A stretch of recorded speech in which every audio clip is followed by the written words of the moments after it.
Hey Aska, how are you doing? Good to see you. You know, what you mentioned about on Discord about flaming me. I hope that was just a joke, right? Because I would never myself. I would never flame you. You know that. What's up, sup? So the job interview, right? Yeah. So the job interview, huh?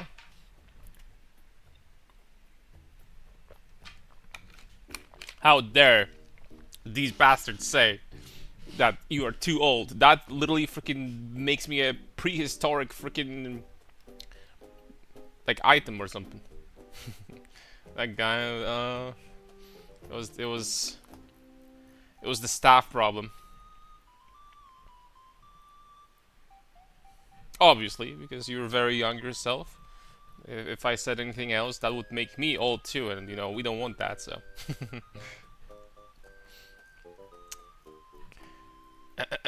we obviously don't want that. It was actually awesome, to be honest. I would love a boss like this, but he knew. Hmm.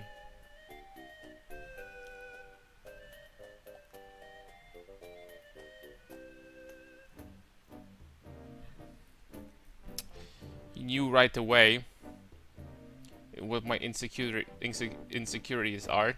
He was good. Then I stand corrected. My apologies. I was about to freaking, you know, get the phone number and call these guys, like, explain what the hell is going on here, boys. Like, seriously, what the hell is going on here? But I guess that's gonna, like, you know, that perhaps is going to stop me in my tracks. Yeah, boy. There you go, that's better. Was right of everything. Ah, no, I take it back. Take it back. What's up, Dante? The job is mine if I want it. Ooh. I don't know if I want it. So what did you apply for? If that's not a secret, that is, of course. How are you doing, Dante?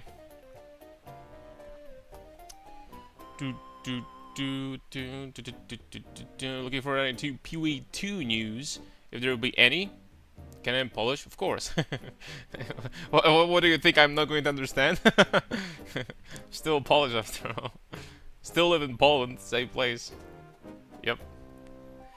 Looking for well, Dante, today is all about PoE 1. I don't think we have any PoE 2 news. Spedycja Morska? I need to look it up.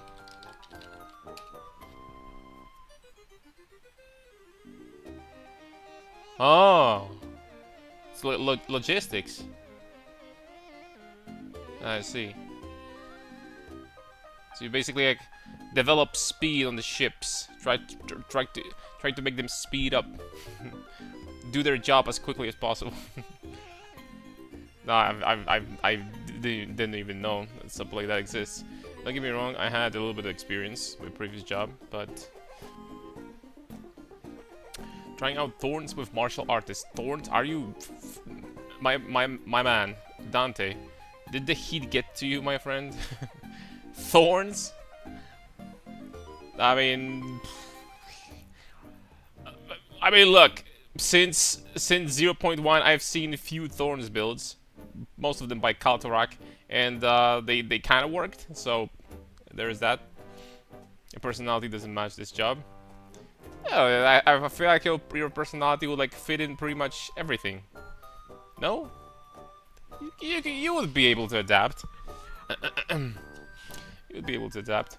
I'm not gonna play any bow spell build. So just don't talk yourself down like this.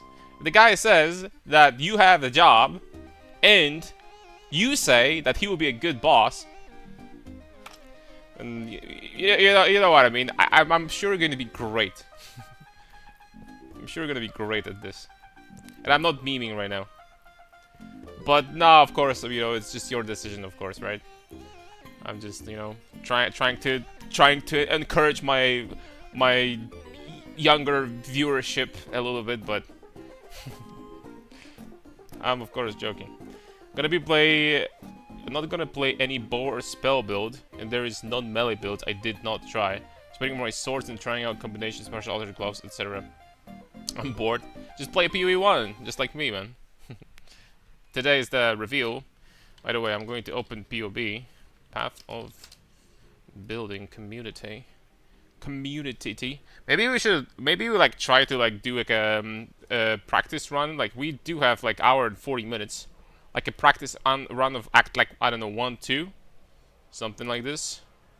Real life, I'm a softie. Might seem differently because of all the flame. Oh, I still like, you know, like I barely, you know, like you were missing from the Discord and the streams for quite some time. I just like barely recovered from all that. I healed just recently, and then I'm just kidding. Yep, might be it. Softie IRL, but like.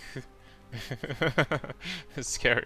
Softie IRL, but you know, online is just absolute freaking warrior. Achilles incarnation.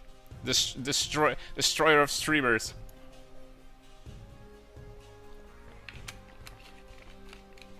Speaking of streamers, I saw Jay recently on stream. I mean, recently I've been doing PoE 2, but before that I played a little bit of League. And Jay actually was, you know, watching from time to time. Keyboard warrior, pretty much. Alright, boys. I don't think it makes any sense for us to sit in POB right now. I think we're just gonna do like a practice run or something like this. Not like a full out practice run. I mean, we could play one League game, but you know what? Just try to stay away from this game as far as possible, shall we? Let's play this.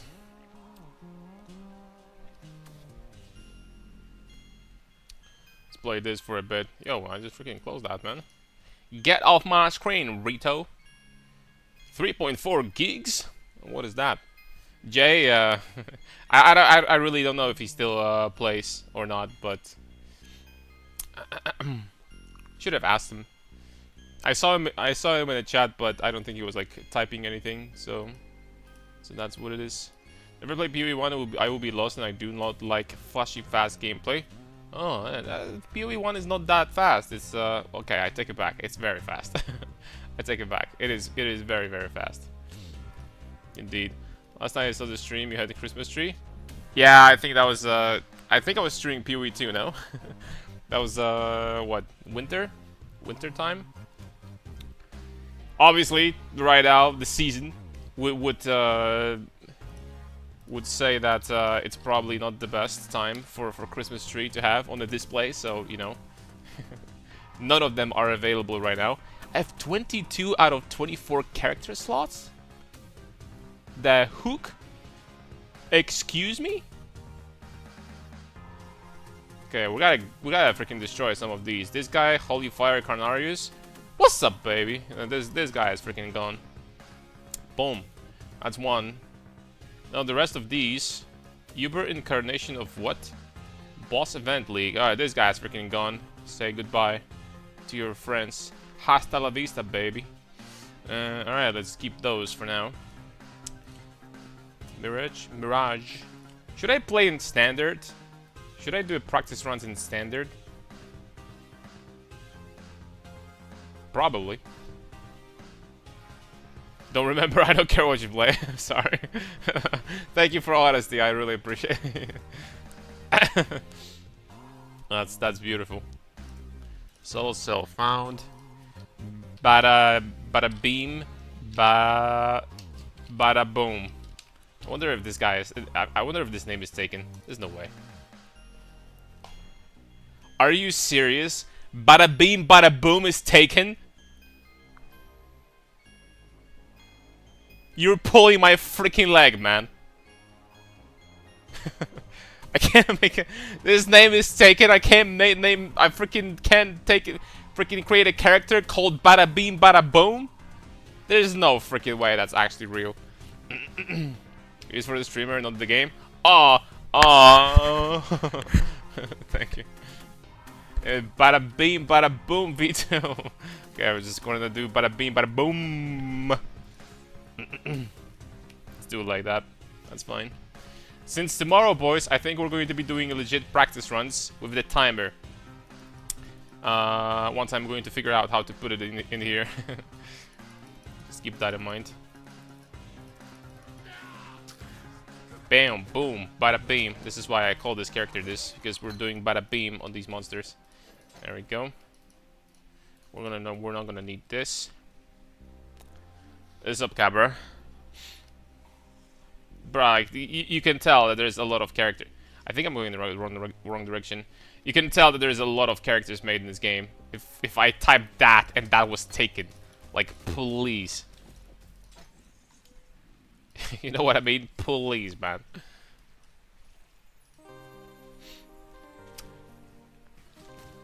Okie dokie. How's it going, Ashka, overall? It's been a while, so if you don't mind, I'm going to, like, you know, try to catch up a little bit. How's it going overall? Life good? Life good? How's family? How's kids? I remember that your dad had like a surgery. Is he okay? All about surgeries nowadays, I swear.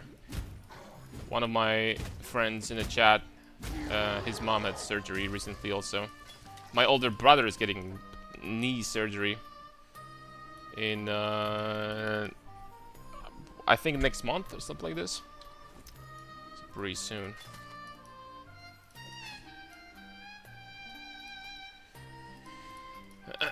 Alright, how to play this game fast.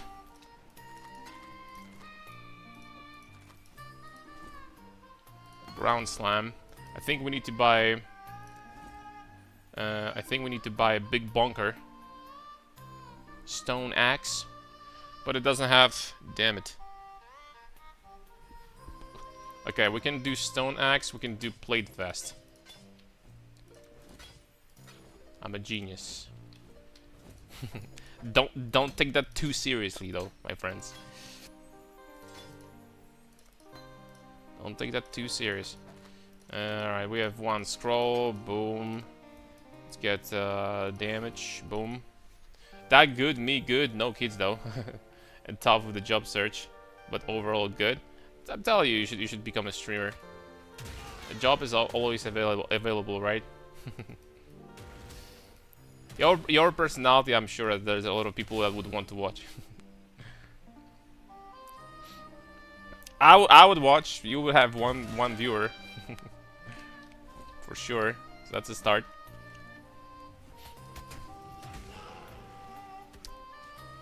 Okay,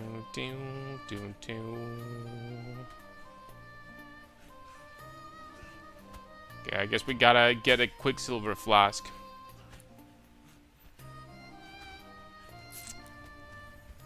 If I remember correctly. I gotta watch an actual, like, legit speedrun or something to get, like, some really good times.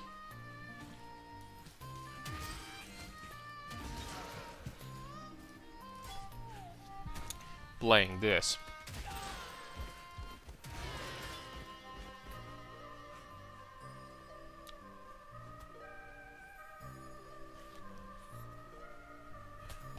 I'm hoping there's gonna be like a big shake-up when it comes to the meta. Which, you know, nowadays usually they do. But a big shake-up would be nice because, not gonna lie, boys, I don't think it's necessarily like something particularly amazing to be playing Smite for the 5th league in a row. There's a very good possibility that we would want to try something new this time. But there is a chance I'm still going to be going for the Brutus build. I think that's going to be a very solid league starter.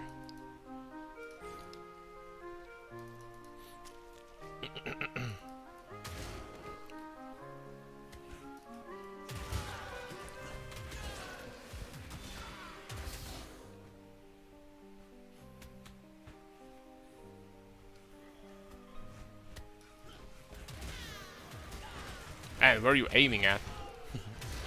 Where's this guy aiming, dude?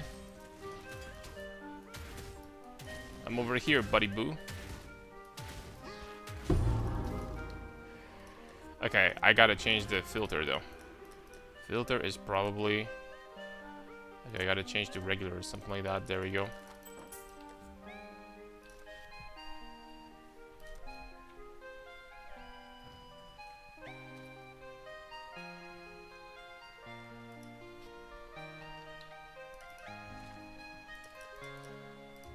Spawns me here.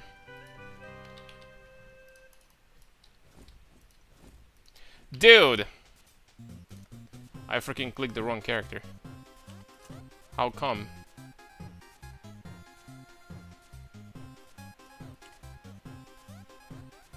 Oh, right.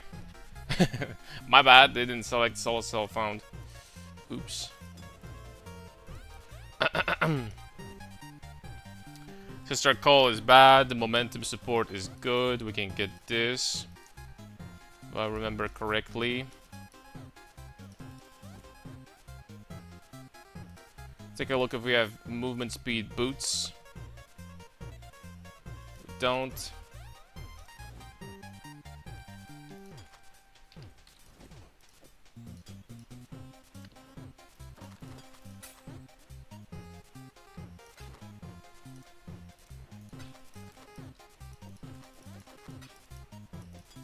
Okay, there we go.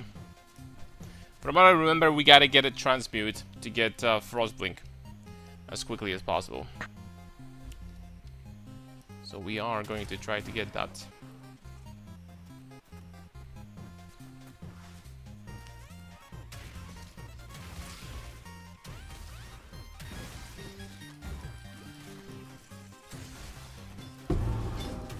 Yo, these Roras, not gonna lie, they freaking have some damage.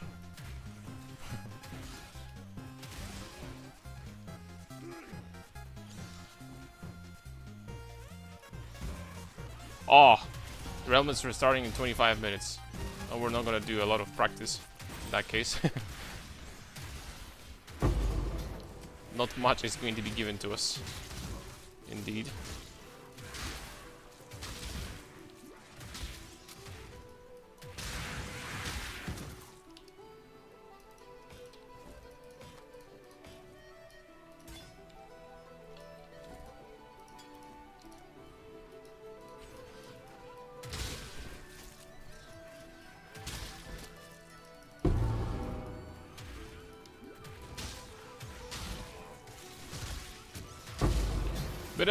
Been a while since I played this one, so it's definitely going to take some time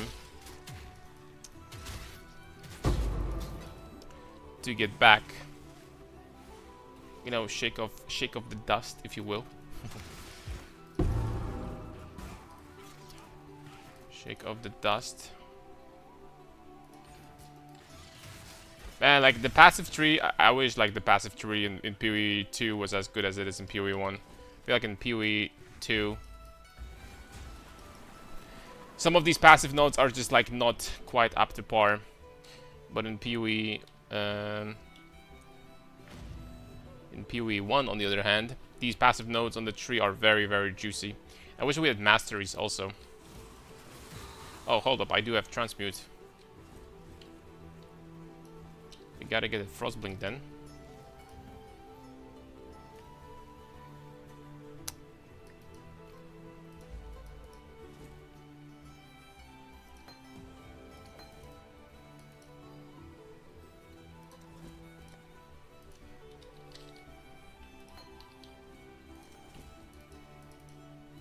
Intelligence Amulet, there you go. I had 2 transmutes, what a freaking start. That is crazy.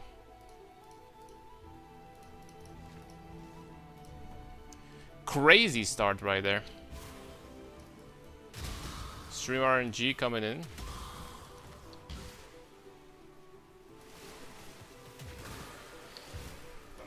What's up, Cubesy? What's good, my friend?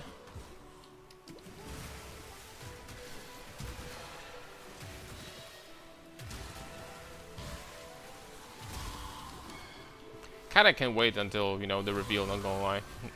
I've been wanting to play PoE 1 for quite some time now. PoE 2, you know, this patch overall 0.5, they really cooked with it. I'm not gonna lie. It is good. But there is something about, still, something about, you know, going through the entire map in seconds just by pressing a leap slam that just feels different. It truly is.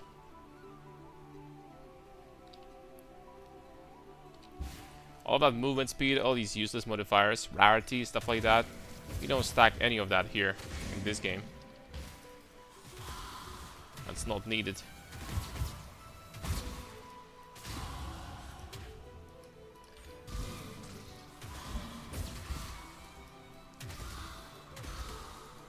Just stacking an attack speed, and attack speed scales your movement speed at the same time with movement abilities. That's all you need.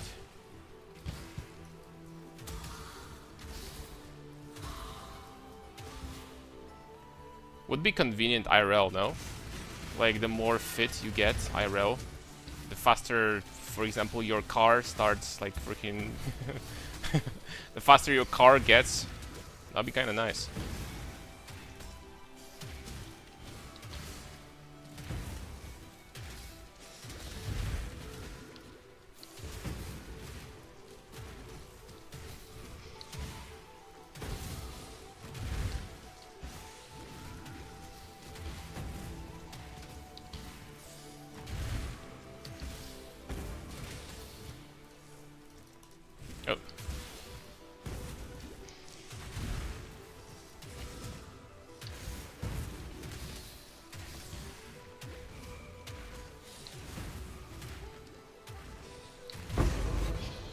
Ooh!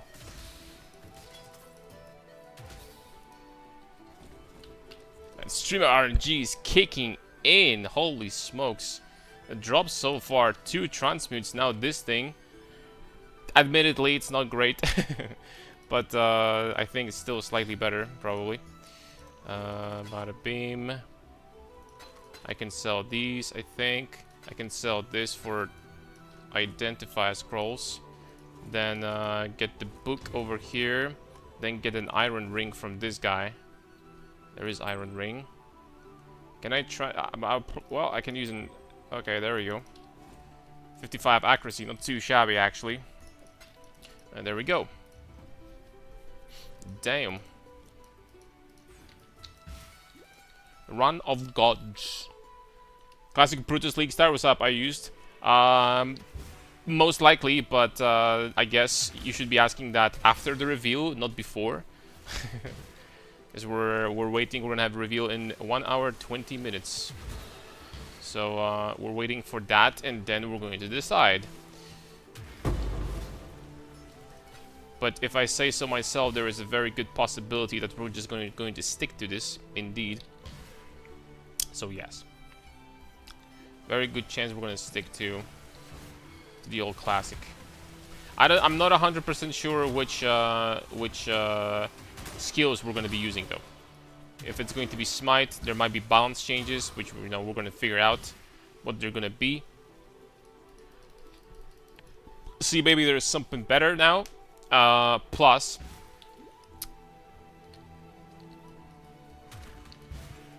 I think I'm going to make some small changes to the build overall, because there is a very good reason for that. Because the new node on Chieftain, if we're going to be playing Chieftain, but I think we will be, the new node that gives you explosions that got buffed in 3.28. Not gonna lie, this node, I kind of fell in love with it. Holy smokes, is this node busted. It truly, truly is. I think it's like legitimately freaking overpowered, not gonna lie.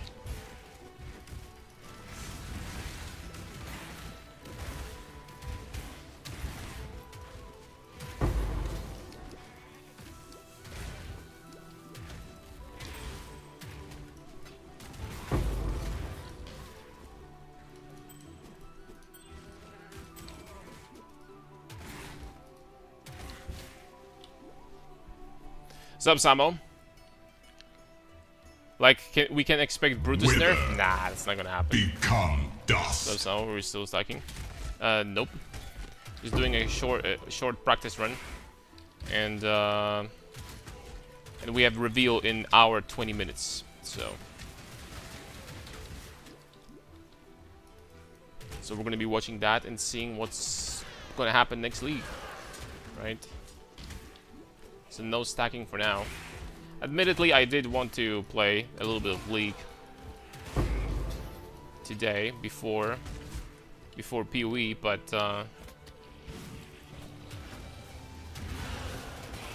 I think I'm just gonna skip that idea. They probably started the stream a little bit late. Anyway.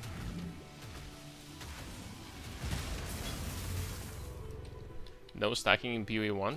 No, I mean, we will be stacking, but not today. Just not today. You know, my signature build is strength stacking for clear skin. So that's exactly what we're doing. Take the win with getting back to high elo. You know what? I went from D2 to Masters yesterday, one day. I'll take it, man. I'll take it. Although I don't know if you saw a lot of games, but some of these opponents that we're playing against, you know, like Masters 400 LP doesn't seem that freaking impressive nowadays anymore. Just put it this way. Doesn't look that crazy to me.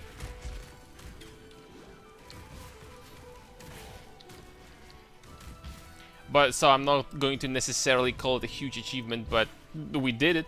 Can't argue with that, right? You freaking did it.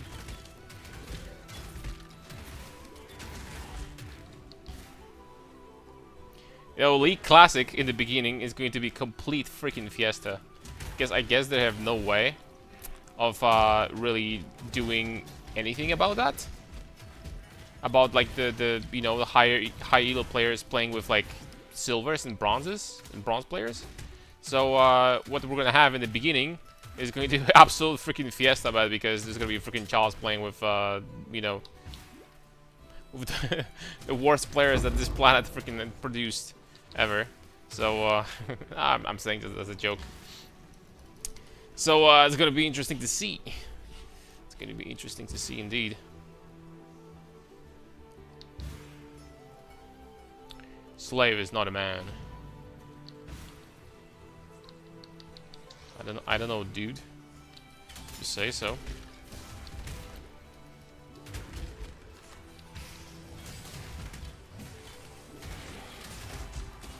A mana flask sucks.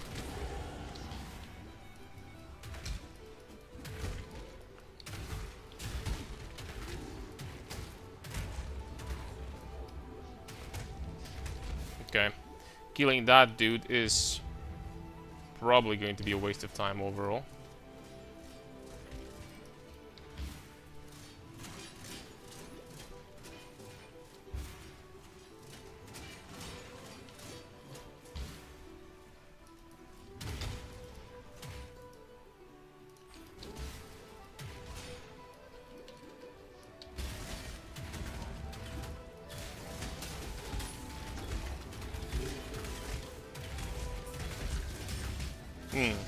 Damage is kind of non-existent currently.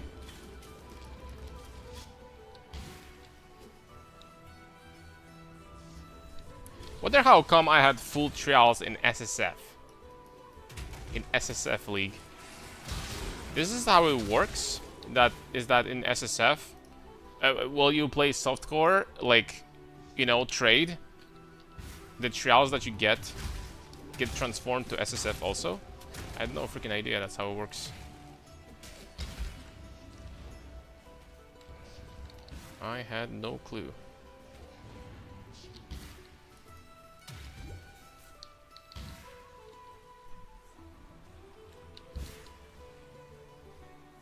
Food messages. Would you get a food message like that, IRL, Omega? A back massage as a bonus. Some spikes. You would feel as good as new after that. For sure.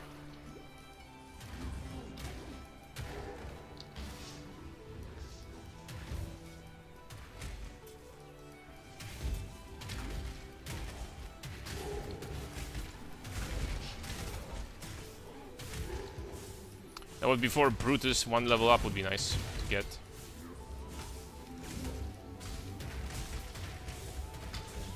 I would get this level up from this guy, I think. Copper sword.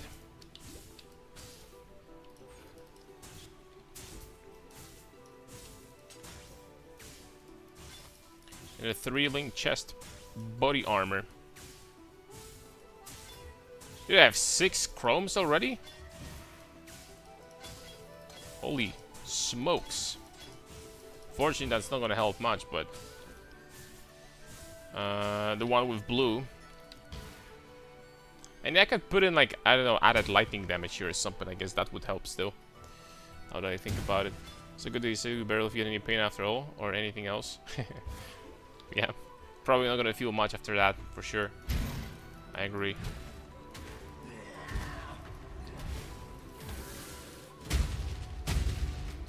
Yeah, I pressed space to freaking dodge roll. Wrong game, boys.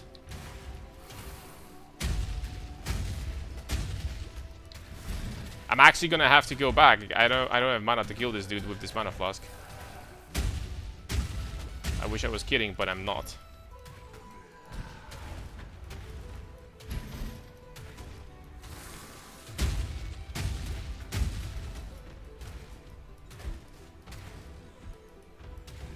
Unless I'm just gonna finish him off with auto attacks. I guess I could do that. Okay, there we go.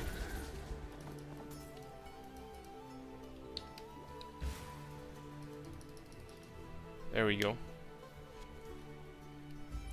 What, we are like 17 minutes in so far? That's not a horrible pace, actually. 10 minutes left. It's not a horrible pace. Alright, so I'm gonna get any of that. Can I get any blue? We have combustion here. That's useless. So the answer is no. I don't have any transmutes. RIP. Brutus reward, leap slam.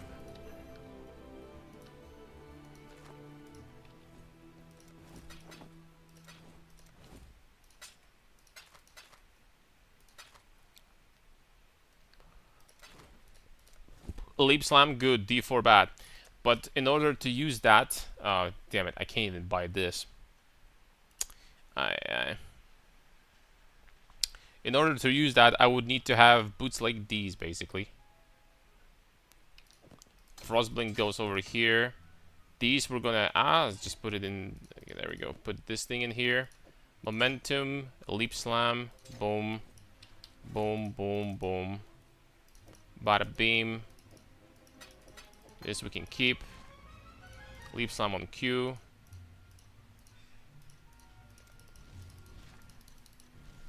Boom. There we go.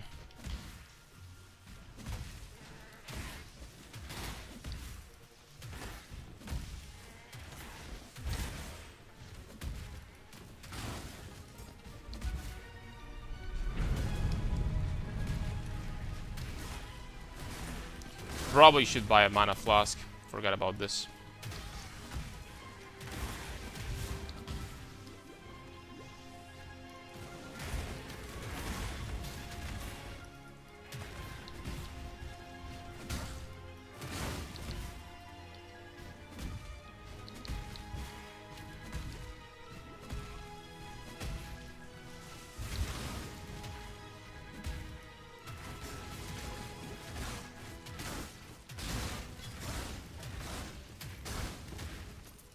Ooh. Hold up a second. Ooh! Alright, that's like a gigantic DPS boost. Yep. Like 60% more or something.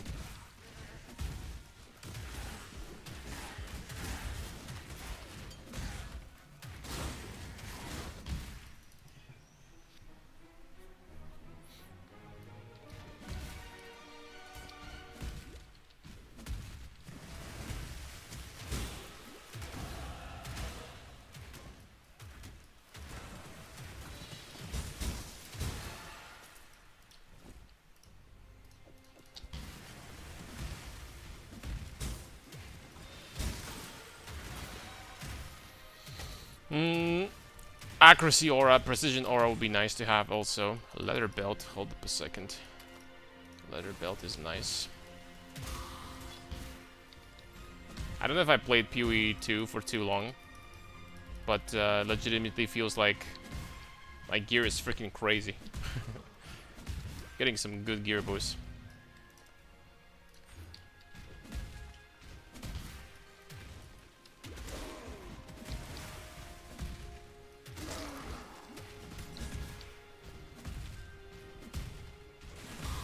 Getting some good gear right now for sure.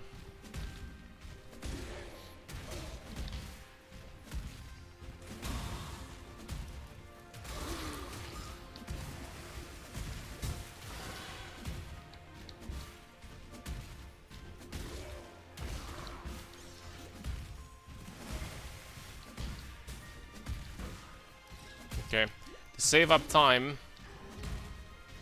I'm positive we're supposed to get into this place first. Get the waypoint, and then do this. Really have to like watch like a good PoE 1 speedrun, campaign speedrun, off stream to like, you know, learn about some tips and tricks.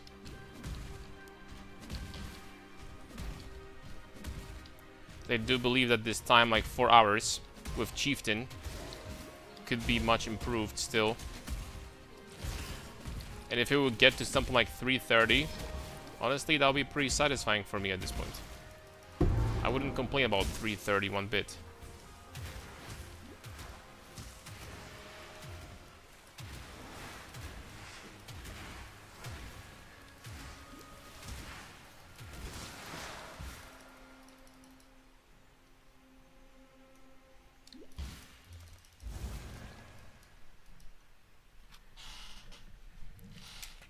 No, I wouldn't.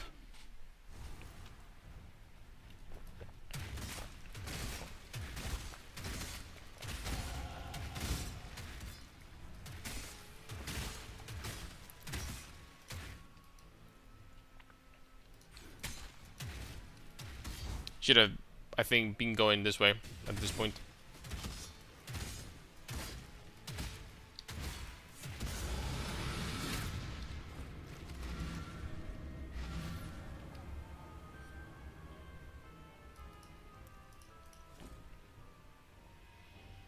Holy sweep, Sunder. Sunder is where it's at. Ground slam, goodbye.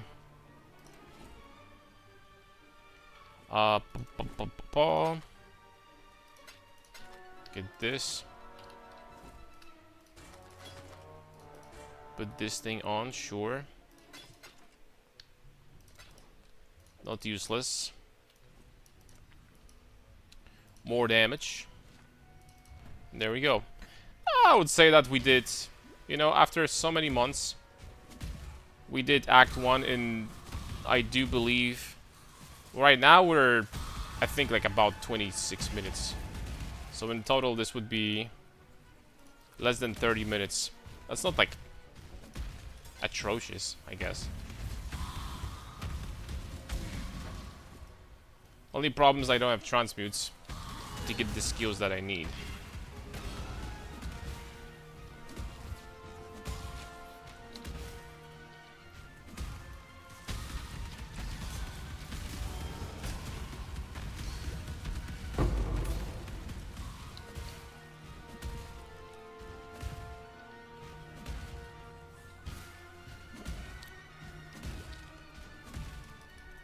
We gotta exchange this mana flask also.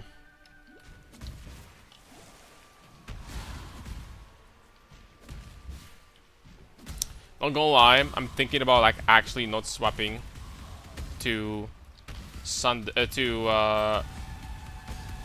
not Sunder. I'm thinking about not swapping to Smite for a long time and actually using Sunder. Sunder actually goes really freaking hard with the Chieftain Ascendancy that gives you the explosions. That actually goes really, really, really freaking hard. I'm not gonna lie to you, boys. Okay, 2 minutes. Can we finish? Should be able to. I don't have Intimidating Cry, which sucks. I think Intimidating Cry costs a transmute, which means that we will not be able to get it.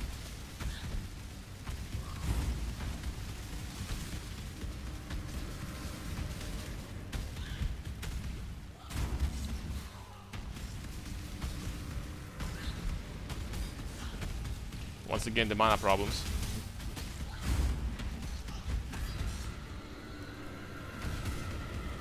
What's up, Sarkso?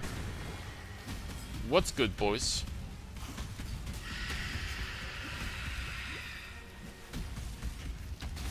They restart the servers in literally 2 minutes.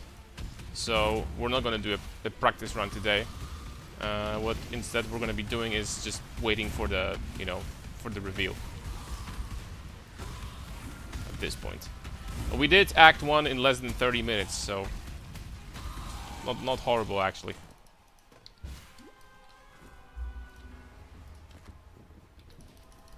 Not a horrible start, I would say. But that's all we're gonna do. I can actually delete this character at this point. We're gonna do another one yesterday, like on a stream, right?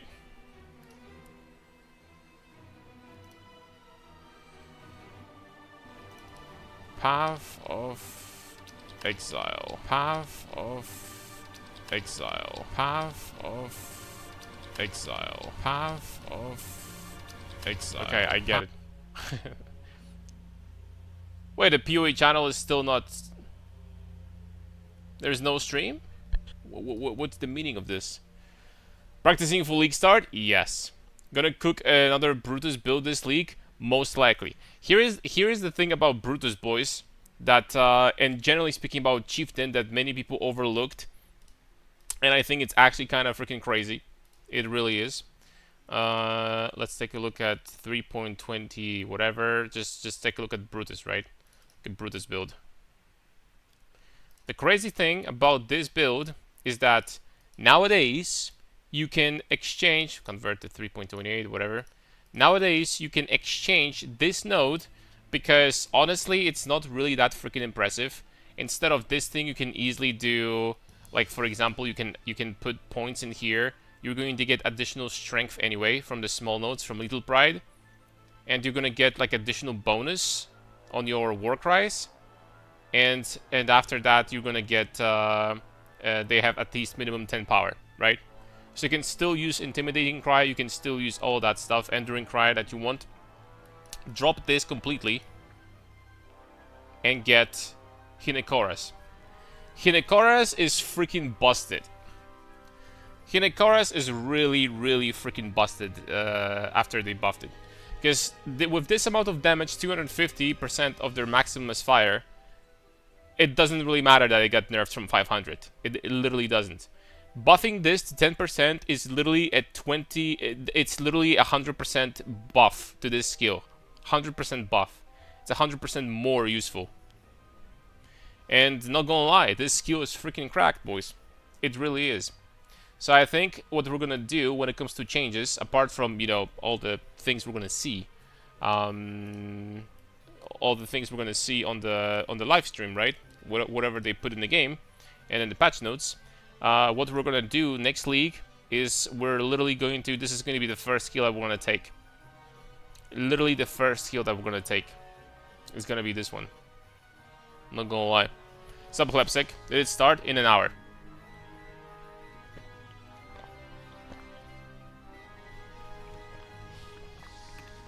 Starts in an hour. We're literally taking this and we're golden. Then we have what? The Salio, Cleansio, I mean, yeah, we have Max Res. Obviously, Chieftain later on becomes... I think this is a great ascendancy for League Start. Possibly not as crazy later on. It does have its weaknesses. But... because this obviously resistances later in the game are not that big of a problem. You can replace this with melding. So this is like, you know, not that crazy. But for the early league start, this is freaking insane because you get 90 all res. And on top of that, you don't need to worry about resistances. So this is absolutely huge. And then you get additional strength bonus. This node itself, by itself, gives you like insane amount of strength. By the way, it's kind of cracked. And obviously this is crazy good also early on for clear as well. I think this is gonna be a freaking great league starter, possibly even better than before, because of this straight up. I underestimated this skill so freaking much. I mean, actually, at the very league start, I didn't use it a lot. Then, like week in, I realized how strong this is. I literally just respec this and just went for Hinokoras. This is a crazy strong skill. It really is.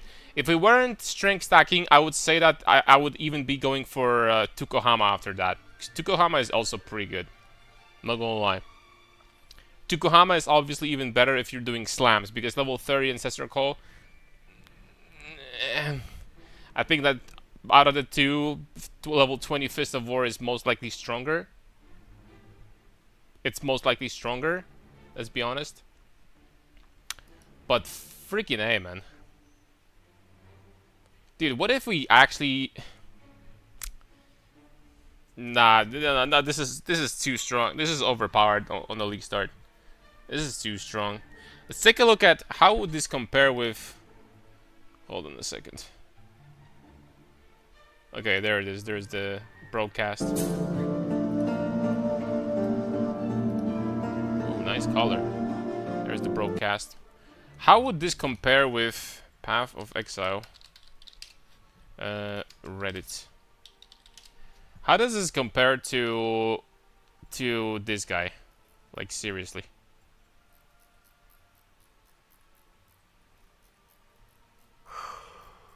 How does this compare? Where is freaking... Oh, there we go. All the way down. How does this compare to this? So, 1 screenshot, 2, 3, 4. So...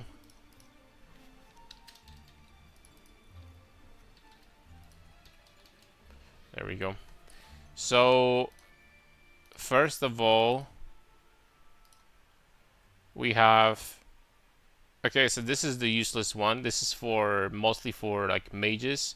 Not always, but this one we're not going to be taking at all. So here we have... Let's start the first nodes, right? What's up, Hayabi? Here we have... This one is unironically not bad, especially for Smite, because it's like +2 levels of Smite. That's pretty strong. And almost permanent Onslaught. I mean, well, I take it... No, never mind, I take it back. +2 skills is very mediocre in PoE 1 for melee builds. So I take it back. Hey, what's up, Brinjar? I'll come on chat forward to reveal. I might get my start with PoE 2, but I had a good time trying PoE. Yeah, I'm pretty excited too. Not gonna lie. I wanted to play PoE 1 for a long time now, because PoE 2 is great, but I don't know, it's just like always PoE 1 has like a special place in my heart, I guess, so... So there we go. Elevore, 25% chance to suppress spell damage. Probably not for us. Kayam's Roots, 100 life, cannot be knocked back, cannot evade enemy attacks, cannot be stunned. Action speed cannot be modified to below base value. Not gonna lie, that's freaking crazy. That's pretty strong. Being immune to stuns, knockbacks, and having the Juggernaut node, and 100 flat life on a single node, that's pretty strong, dude. This is better than node from Jug, isn't it? What's up, Cabral? This is better than node from Jug. Let me see Jug. Jug cannot be stunned, and action speed cannot be modified to below base value.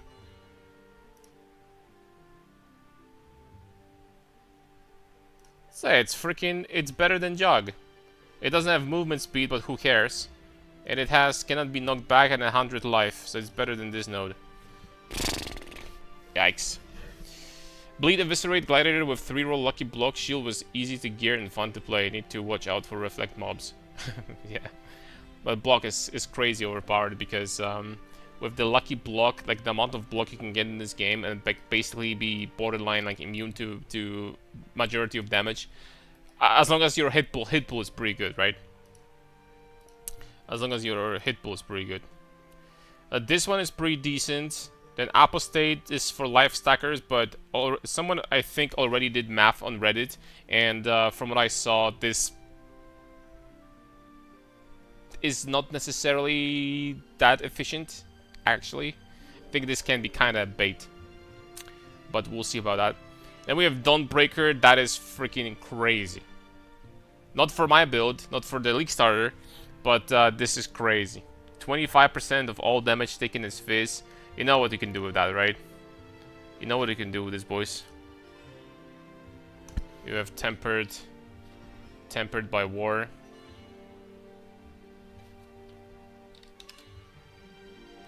You have Tempered by War, boom, from Lethal Pride. And boom, 50% of cold and lightning damage taken is fire also. So at this point, you need 25 more. So you literally get this shield. You slap this shield in. Excuse me.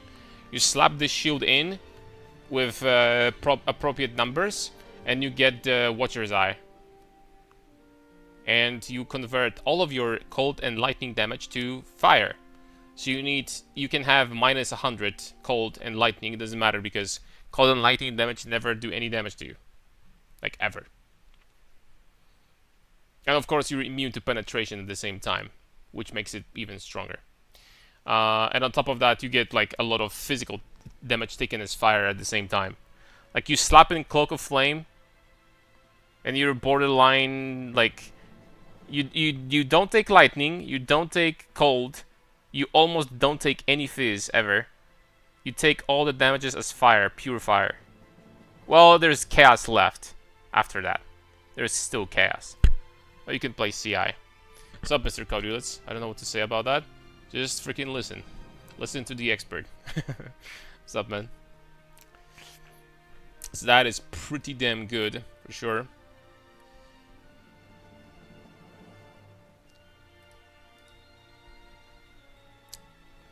But not for my build, right? Not for my build, because we do get 90 all res. But this is super crazy.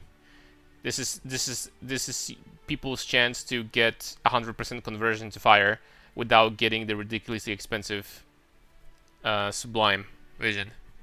So, but for my build, the best things here probably, unironically, cams. I'm not gonna lie. I think I would rather get cams than any of those. Maybe Dawnbreaker, maybe. I don't know. Maybe Dawnbreaker still. Because with 90 fire res, you would still be taking like at least less damage from penetration. So that's something. And you take 25 physical as fire, so that's big physical damage reduction. Like very big. Maybe this. But like that's a big fat maybe. You know what I mean? Cam's obviously very good. Alright, next up we have tier 2. And here we have Ant's Might. More accuracy rating while maximum frenzy charges. 100% crit multi when you have no frenzy charges. That's Fidelity Spike. Hits always shock, deal no physical damage. Hits always shock, but that's not equal to all damage with hits shock. So that's not good for us. This place where you come to hate Messi-kun? Yes. Shadow Divinity grants summon greater Harbinger of Direction skill. 40 strength and dexterity. What the heck is that? Oh, it's a skill from Harbinger, but I don't know which one is this. 40 strength and dex. Gamahus is pretty decent. This could probably be a decent amount of additional damage, 20 fire pen. Nothing to sneeze at. Taunted by your war cries, explode on death, dealing 8% damage. Sacred Chalice. 20% physical damage at cold if you've used a Sapphire Flask recently. Physical as fire and physical as lightning. I need to check what the Greater Harbinger of Direction. Hold on. PoE summon Greater Harbinger. What? Doesn't even show up. Harbinger of Directions.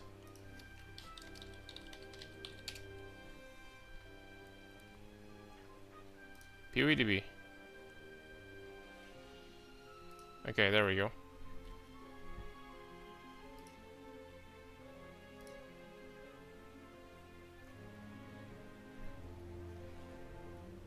Summons an Immortal Harbinger minions? You don't even... Bro, it's not a minion skill. The minion will cast a random buff on you that grants you one of all the following. One or all of the following. Fire 2 additional projectiles, chain 2 additional times, projectiles pierce 2 additional targets, projectile force when you fork additional time. That's probably not that good. That's not a minion skill. You don't play PoE, so... That is not a minion skill. That's basically it summons a guy that buffs you every now and then. It's not a minion skill. I don't freaking play minions. You play PoE 1. Oh, you're gonna be playing this league? Okay, I freaking trust you. Yo, someone make a screenshot. I trust you, man. You're playing PoE 1 this league. Got it. I understand.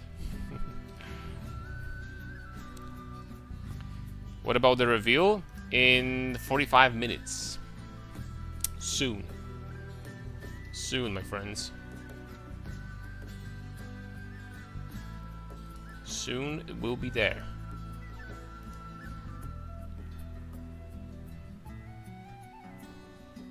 Tomorrow to work. Don't forget, in 1 week, I think, in 8 days, the PoE 1 start, league start. Don't forget. Ooh. So here I have Chaos Binding. Nearby enemies convert 25% of their physical damage to fire, 15% increased strength. You have impenetrable shrine when you have affected by no flasks. Presence of Jailer is not good for us. Melding. Wow. Bro, you could probably get 90 Ulris with this very early on. Like really early on. By just using like Rise of the Phoenix and maximum fire resistance jewels. You're sitting at 90, dude. You're sitting at 90 all. But you still need to get insane amount of resistance. I'll be honest, for this archetype, I don't think there's anything better than Chieftain. Just because of this. Like, it's so hard. This is, like, so strong. Because, like, even if you do a craft on any of your items, you craft suffix, that gives you 20, let's just say, fire resistance and 20 chaos. At the same time, you're gaining 10 cold and 10 lightning. 10 cold and 10 lightning at the same time. So this craft gives you literally 40 res and 20 chaos, 60 res in total. This is... I don't think this is something that you can literally just, like, you know, let go. I think this is too strong.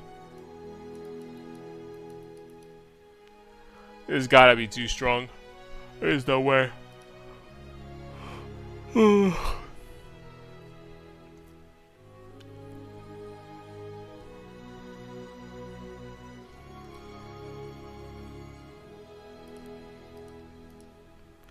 I'll be honest, I don't think that... For Brutus archetype, I don't think that Relic Carrion is going to be better than Chieftain. I really don't think so. But Chieftain is just... First of all, this node is freaking OP as hell. This node is so busted, bro. For clearing...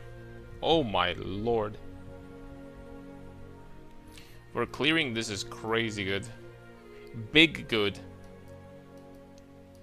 Wonder how much regen I would lose if I actually dropped that. Regeneration 1.8 thousand per second. 1.4.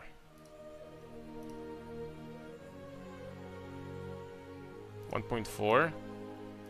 And then we're putting these points in and getting minimum 10 power.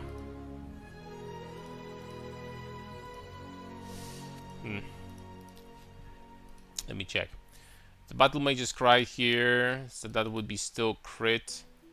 Although I already have 100% crit chance. Enduring Cry, more duration.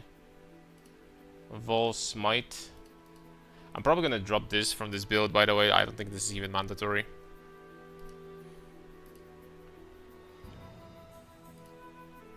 Enduring Cry, there we go. Ooh. How much regen does this thing provide? 1 endurance charge with 5 power to you or an allied players. Okay, so you still get perma endurance charge generation. Even without the infinite power, you still get those. And then you get 2% life regen per 5 power. So you get... okay. I mean, this is freaking strong. Could you cook something with Riley Carrion? What's up, Mary? Are we doing the same story as always? Most likely, but with some minor changes, most likely. But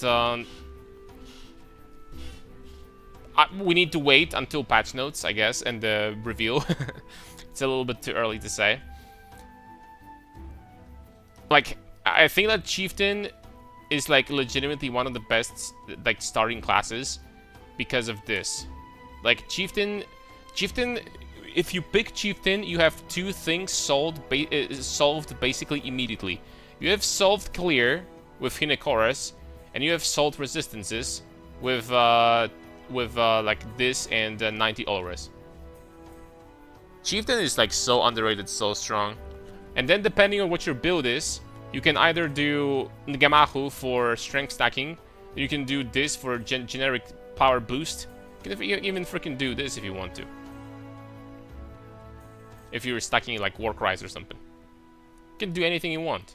Super versatile class, to be honest. And since they nerfed the slowing effects, they're not as bad as they used to be. You're not forced to play Juggernaut. You're not forced to play this guy anymore, right? Like, seriously, man. Chieftain is kinda strong. Can you, in PoE 1, I'm pretty sure you can you respec the ascendancy from one to the other? I'm 99% sure you can. If I remember correctly. Hold on, the War Cries. Warcry duration, Warcry buff effect, Warcry buff effect and duration. Ooh, this cluster is even freaking better. Ooh! Damn. Of course you can respec ascendancy, yeah. So there you go. Warcry speed. This is out of the... The thing is that this is additionally big good cluster, because this would give you potentially something with Lethal Pride. So I'm legitimately thinking about dropping, you know what, we're still going to be getting endurance charges with this cluster, if we're gonna have minimum power mastery. So we're gonna drop this, get the Hinekoras for big good clear, and then 90 Olores and then Giga Strength from this thing. This on like a higher budget gives you how much? 400 strength on this character. Wow, it's crazy. And then eventually we can respec to something like Jug, right?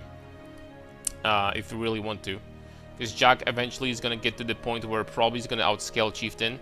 This node is extremely overpowered early on. Like, you literally take no damage for the most part. But it gets outscaled, because then everyone starts like running melding and stuff. So that's what you get. What do you think, guys? Do you think that the belt from 3.28 like screams of desiccated?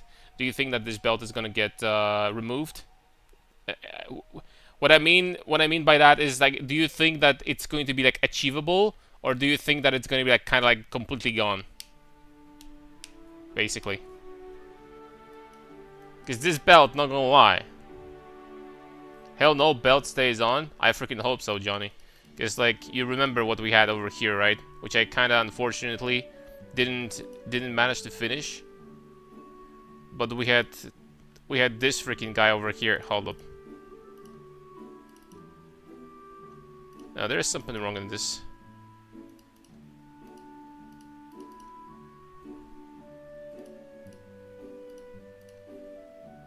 Huh? What do you mean I only had... What do you mean I only had 250 million shaper DPS on this build? No freaking way. Spider 2 down? Yeah, they're patching. I am. What do you mean I only had 250 million shaper DPS on this build? Forgot about something? I mean, this is without corruption.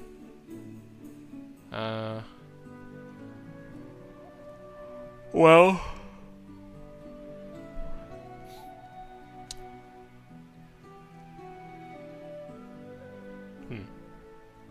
I think we had 1 billion. At one point, maybe it was like super min-max or something. Maybe super min-max, we had close to 1 billion. But, yeah. And there's something wrong in here. Okay, Simplex makes it jump to 300 million immediately. That's with Simplex.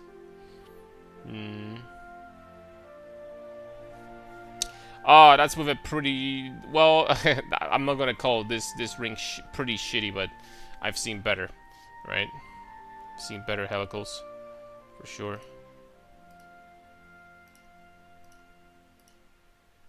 I really want to do a build with Scream Sophisticated. I really do. This belt is so freaking busted. And don't forget that this belt is like one of the best belts, if not the best belts in a game for stat stackers, because this belt, you cannot use flasks, but here's the thing. You can use this. And you're unaffected by poison, but utility flasks are disabled. Which means that you get +1 bring slot. And the shrine, permanent shrine, at the cost of flasks. So that's a really strong combo. Like a really strong combo.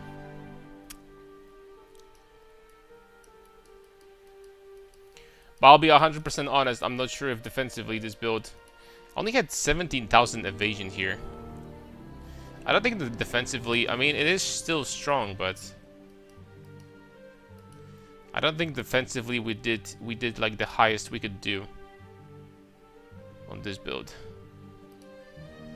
I think we could get stronger still.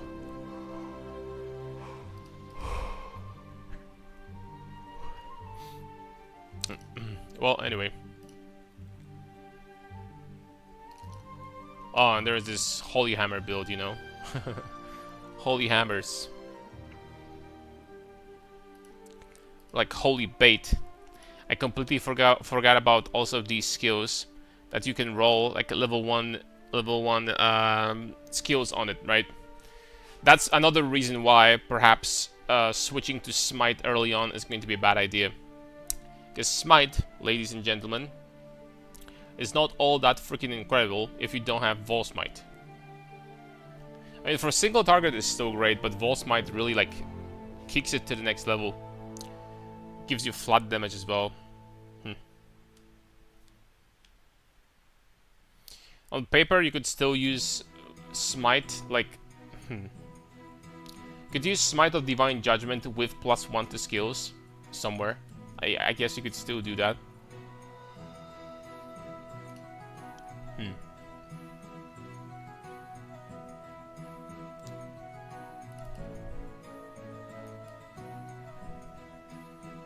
I sense a nerf to Smite? Oh no, please don't say that. No cap. If they're gonna... Well... It's possible that they're gonna do numerical changes. If they're gonna nerf Smite when it comes to like mechanically how it works, then like I don't know. If mechanically Smite is going to get nerfed, then I don't know. Then the Smite is going to be in a rough spot. Because if you're gonna remove the double hit mechanic, then what you're gonna do with Smite? Like what? You can wipe your ass with this skill. I mean, it's still gonna be good for clear, but I don't know. There's no way possibly it stays in another League Man. I mean, Frostblades got nerfed. after 3 or 4 leaks. Then we had Lightning Strike, was gigantically OP for like 4 or 5 leaks in a row. Simply way too strong compared to everything else in melee. I don't think that Smite is that overpowered. I think it's just like okay, and that's about it. It's not like that disgusting.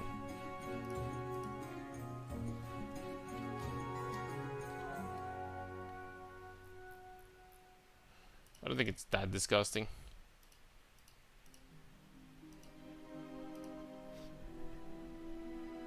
It's better than everything else, that's my point. It's not like it needs a nerf, but you know GG.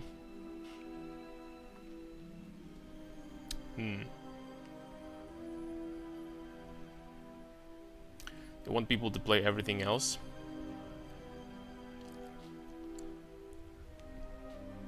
I mean, I'll tell you what, numerically, Smite is really strong. I mean, let's do some quick math. I know that the numerically Smite is strong, but Smite. Let's do Smite of Divine Judgment, because Smite actually has pretty shitty clear. Smite of Divine Judgment has insane clear. So let's do numbers off of this. Alright, so Smite of Divine Judgment does 369 times 0.85. It's 313. 313 times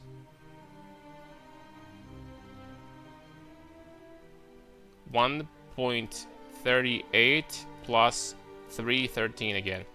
Okay, so Smite of Divine Judgment has 745 damage effectiveness. And it is basically screen wide, crazy range, and it clears really well. I mean, that is pretty strong. I'm not gonna lie. That is pretty strong. But let's compare it to, I don't know, other melee skills. What are other melee skills that are comparable to Smite of Divine Judgment? What are other melee skills that are comparable to this?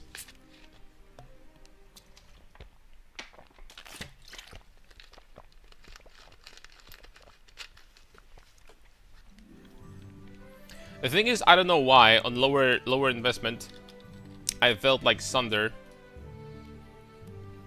I mean, I take it back, I know why.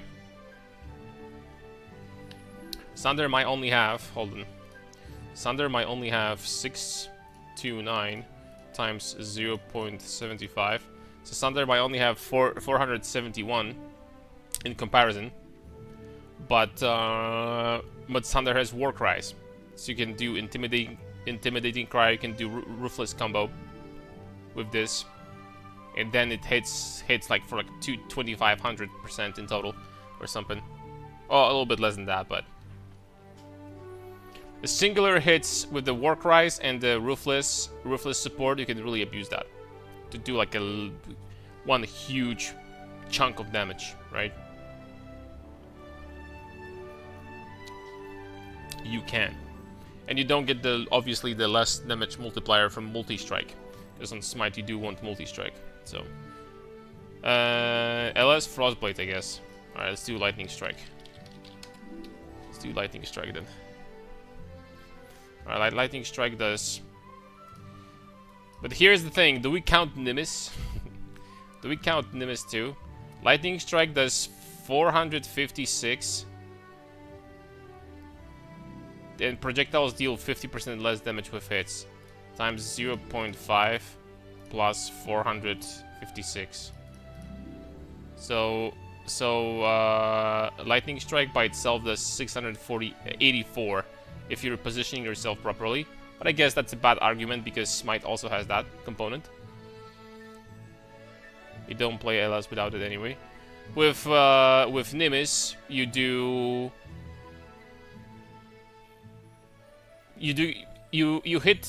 hit with projectiles twice, right? That's all you get. So you get additional 228.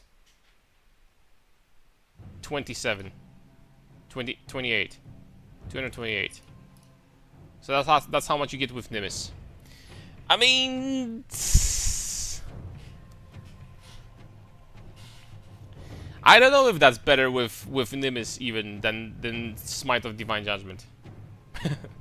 I I don't know, man. It is true though that Lightning Strike also has Vol Lightning Strike, and that makes difference against bosses. You slap 2 of those, and then, well, you're going to start doing more damage for sure.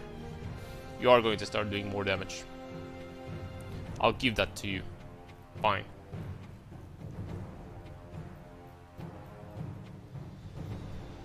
And the Frostblades. Frostblades is like one of the most fun.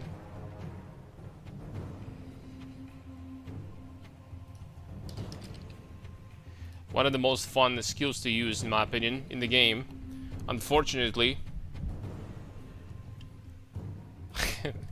I mean, it's just like does so little damage compared to like other skills. Is PoE 1 better than PoE 2? My opinion, it still probably is. It probably still is.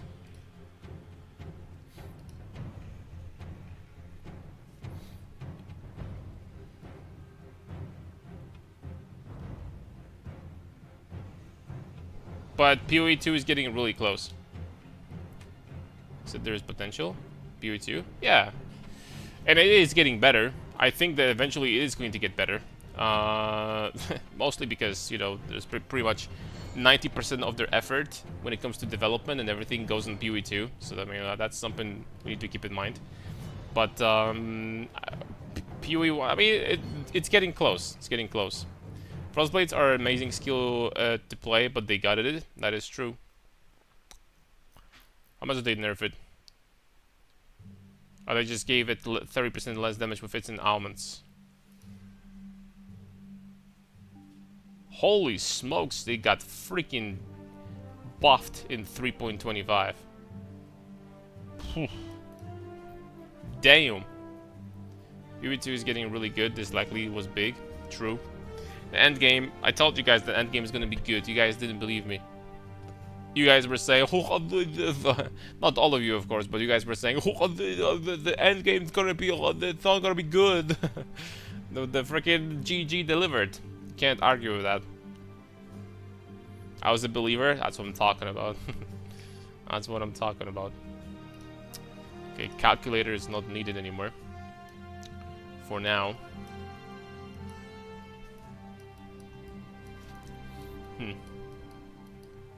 We're gonna have to sit here and try to find improvements on this build for a long ass freaking time. I'm really curious what the balance changes are gonna be. I'm hoping they're gonna do some balance changes, especially to melee skills. Cooking a class on top of everything we see. True.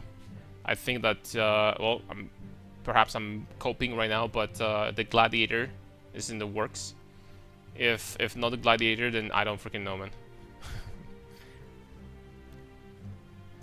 If not a gladiator, then I don't know. And if they're not gonna give us swords on the grand release, like 1.0, then I don't know what they're gonna do.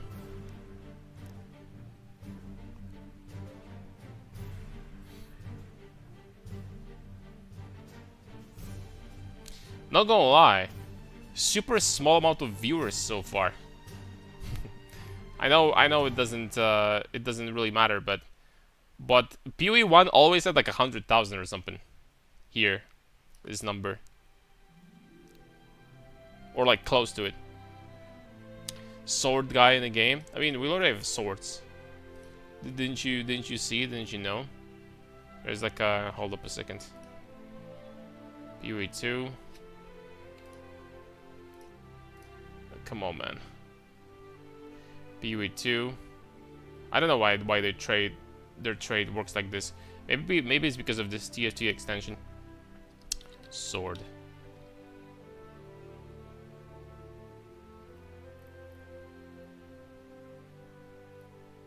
Blue tongue. Short sword. There we go. 280 divines. 6 to 7 physical damage. It rolls from 6 to 10. 10% attack speed. lose mana per enemy killed, and 100% increase attack damage while not low mana. Not gonna lie, for level 1 requirement, this sword is pretty strong. For level 1 requirement, if that's how Strunks will be, this is not weak. Attack damage while not on low mana? Bro, you're freaking never low on mana. I mean, occasionally you can get, but you can just freaking use mana flasks. So 100% damage on the level 1 sword with some physical damage here on top of that. It's not a bad sword, dude. Look at this attack speed too. It's a pretty strong sword. Compared to like level 1 one-handed mace. You know what I mean? What is one-handed? What is one-handed mace in PoE 2? Hold on. Unique maces. Okay, so the comparison, this is the equivalent. And actually, Brynhand's mark is actually not that bad. It's actually... I take it back, it's actually not that horrible. At least it has some damage. It's way slower. And it has double stun build up, where this guy has 100% increased attack damage. You know what? They're like actually kind of comparable. 22, 30. And this guy is, but this is with quality. I don't know. Kind of comparable, to be honest.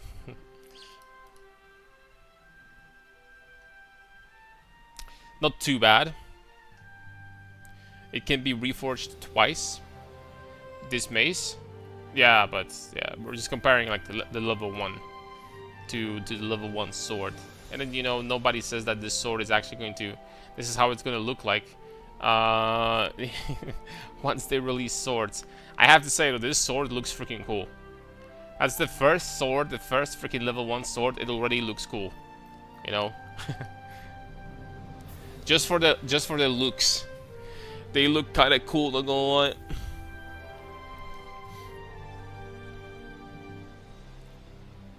Just for the looks.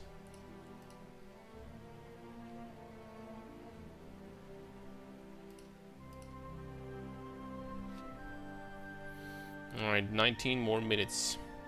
See sword, me happy. Man, like... And on top of that, just imagine for a second, if they're gonna add Replica Dream Feather to the game. You know what the Replica Dream Feather from PoE 1 is, boys? The PoE 2 players, I'm gonna show you.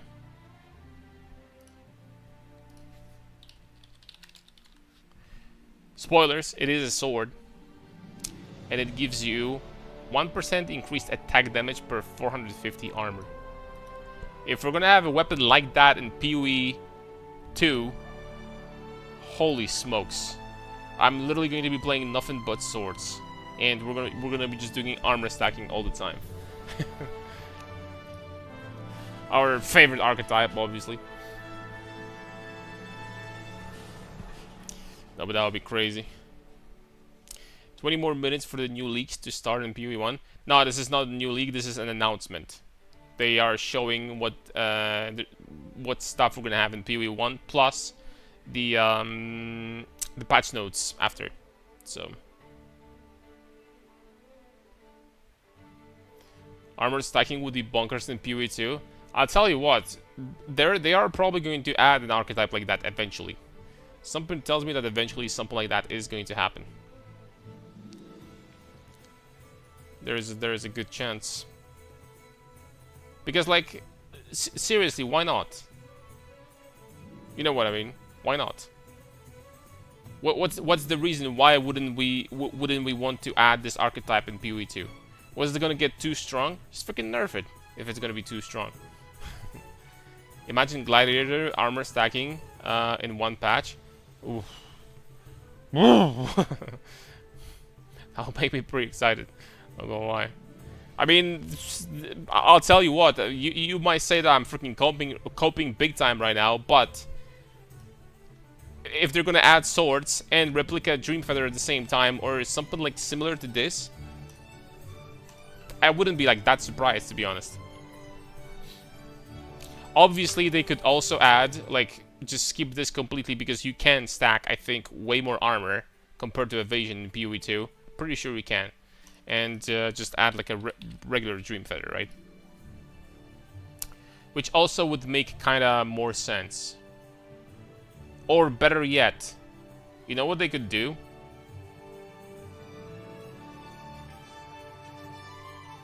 What is this? What is this belt that gives you 1% increased attack damage per 200 evasion or armor, depending on which one is lower? What is it? What is its name? I have no idea how I forgot that, but I forgot.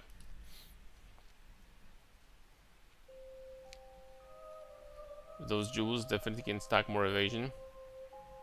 More evasion than armor? Nah, I don't think you can get more evasion than armor.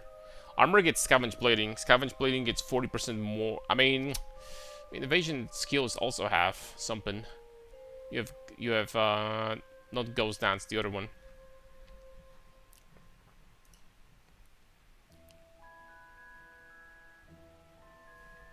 Bring back prophecies.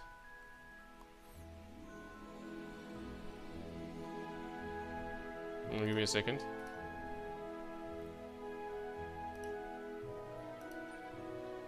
Okay.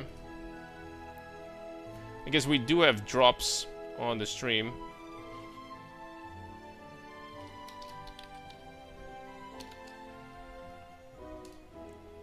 So I guess I'm gonna put it in the title, because why not? What a missed opportunity to have hidden a Smith of Kitava Ascendancy related to Runic War Dispatch. They already basically did their node on that unique mace. I think that Smith in the future is going to get reworked a little bit. I mean, compare entire Smith of Kitava Ascendancy to like the node, the gloves node from Martial Artist. That is just not freaking fair, dude. I'm sorry, but it's not fair. You think there's a class in general in RPGs that makes the game noob friendly? I haven't played many, but always went for tanks.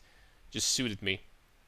There is a class in general in RPGs that makes the game noob friendly. Yeah, and you have the good point. You're right about that. Basically the tankier you are, the more noob friendly the class is, in my opinion. That's how it works. That's why Righteous Fire in PoE 1, for example, is so... Yeah, for casual runs, yeah. This is why in PoE 1, Righteous Fire is such a popular archetype. Because you scale damage, and at the same time you can scale tankiness. So you can be really tanky. We have drops here. Yes, you do. Unless they start... I think they start in 13 minutes when the reveal starts. But yes. I think they should get 2 armor nodes per ascendancy point spent. 2 armor nodes per ascendancy point spent. 2 armor nodes? Oh, you mean 2? Ah, that would be too strong. I'm on my job. Okay.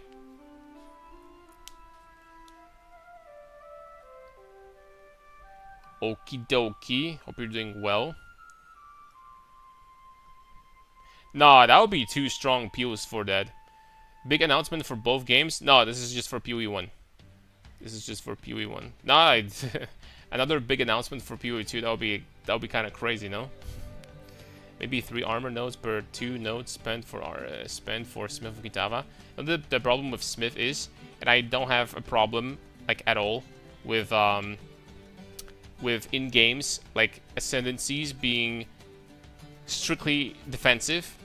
I don't really have a huge problem with that, but I don't think that the stuff that Smith of Kitava has is like good enough for him for them to give him no offense at all. I don't think that's good enough. But at the same time, I mean, what do you freaking do, right? At the same time, what? You make this class completely immortal, and then you give him no damage? Okay, it's gonna be the most popular class in hardcore, and then in softcore, nobody's gonna play that still. So, unless they're gonna put something hard in this game, hard, difficult content. That's what we need in PoE 2. We need something like Delve from PoE 1 or Valdo. We need Valdo maps. Valdo maps are absolutely crucial. Because right now, 90% of the builds in this game, in PoE 2, clear absolutely everything. And then they're gonna put Valdos in this game, actually freaking hard content, and they're gonna just freaking hit the brick wall. This is going to be the separation of what's actually like super strong builds and, you know, what's like, you know, just memes basically. We need harder content in PoE 2. Uber bosses are complete jokes. These pinnacle bosses are freaking pushovers. This Arbiter of Divinity, he looks cool, he freaking clones himself, like, you know, he does 500 actions per second. He doesn't do any damage. And all of them are so freaking squishy too. Like, so squishy. Like, remember, guys, the build that we did, like, one divine project, one divine challenge. We did the build on one divine, and we were one-shotting, we were two-shotting or three-shotting every pinnacle boss with this build. They're just too freaking squishy, man. They're too freaking squishy, brothers. These pinnacle bosses. Compare it to PoE 1. PoE 1 map bosses, tier 16 maps, have what? 10 million HP? Guardians, 20 million HP? Tier 17 bosses, I don't know, 100 million HP? How much HP do Ubers have? Like 1 billion. With the damage reduction, like I'm including in the damage reduction, right? With the damage reduction in, the 70% damage reduction, they have like 1 billion HP, literally. And PoE 2, we have what? The map bosses have 10 million HP, and freaking Uber bosses have 10 million HP. Like the pinnacle bosses. Doesn't make any freaking sense, man. Like, actually. They should be strong, hard to freaking kill, or they have like a Uber version or something like that with good loot. And not like this right now. When sometimes there's like something that drops from them, and most of the time is freaking garbage, right? Like, look at the Hova, for example. Hova is like so nerfed in PoE 2 that you're gonna drop Hova from Zesht, and you just freaking, you don't even pick it up because it's useless. Could they give Smith an attrition type ability more damage the longer the fight lasts? I wouldn't be bad. Something like basically like Gladiator has in PoE 1. Actually not bad. I would like that. If I was playing Smith, I would probably take like 6 armor nodes and get this node. Probably.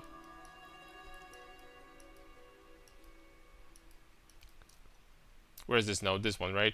Deal 1% more damage with hits and ailments to rare unique enemies for each second they've been ever in your presence. Up to a maximum of 100. That's, by the way, one of the freaking most insane nodes in Valdo maps, no? In Valdos, this is pretty good. Now that I think about it.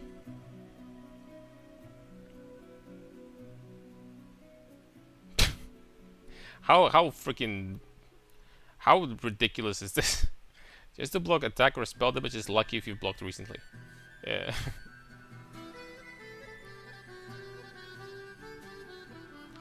Maybe... Nah, I mean... We'll see about that, but... Let's see what the patch notes is gonna be. What they're cooking first. We have 8 minutes left. Let's see that first, then we're gonna decide, boys. The good news is that we cannot go wrong with Brutus Chieftain. It's tested, it's good / very good. On the league start, easy to assemble, feels good to play. You don't have to worry about gear because you get freaking resistances from this. It's all good, right? Feels good. Feels good to be a gangster. So this is a tested build. We can do that. But not gonna lie, I wanted to play Gladiator for a long time now. I'm not gonna lie to you. The Gladiator gets this. Then you could, for example, get this. And then... Well, you don't really have a choice after that. If you're going block route, then you have to take this and you have to take this. You don't have a choice. With alignments against enemies that are low life, if you're really wielding an axe. Resent leeches instant and wielding claw. That's decent. Dagger, more area of effect with Mace Receptor. and more accuracy rating with his sword. What freaking Gladiator Varanastra? The thing is that for Varanastra, a lot of these are not going to be that great, regardless. This node, I don't know, man. Is anyone really using Weapon Master? Is anyone really using this? What do you do with this? What do you do with Weapon Master, really? I mean, it's 2 points, so I mean, obviously you can't expect something crazy, but...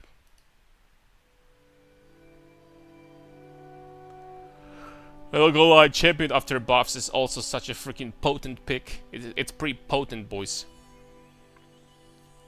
This is so much freaking better compared to the past. Remember, guys, what Fortitude was in PoE 1? Like, back in the day, it was... You just have 20 fortification. 20, that's it.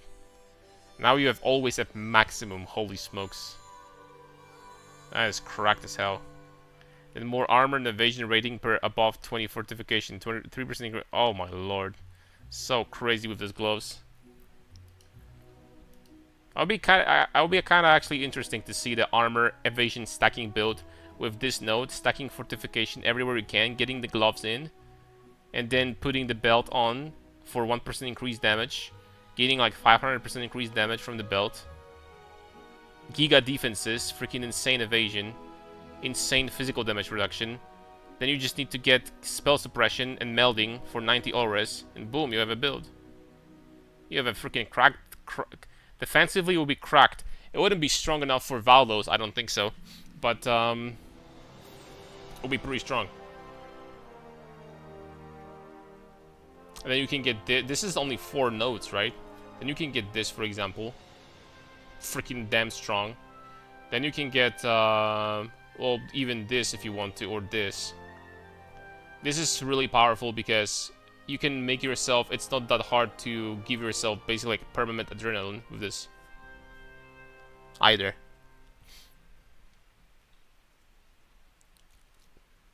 Damn, man, Champion is kind of bussin', not gonna lie.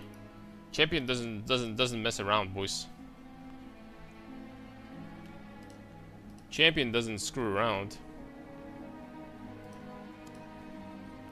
PoE 2 only player if the free MTX challenge armor is sick this week. I might play PoE 1 for the first time, lol.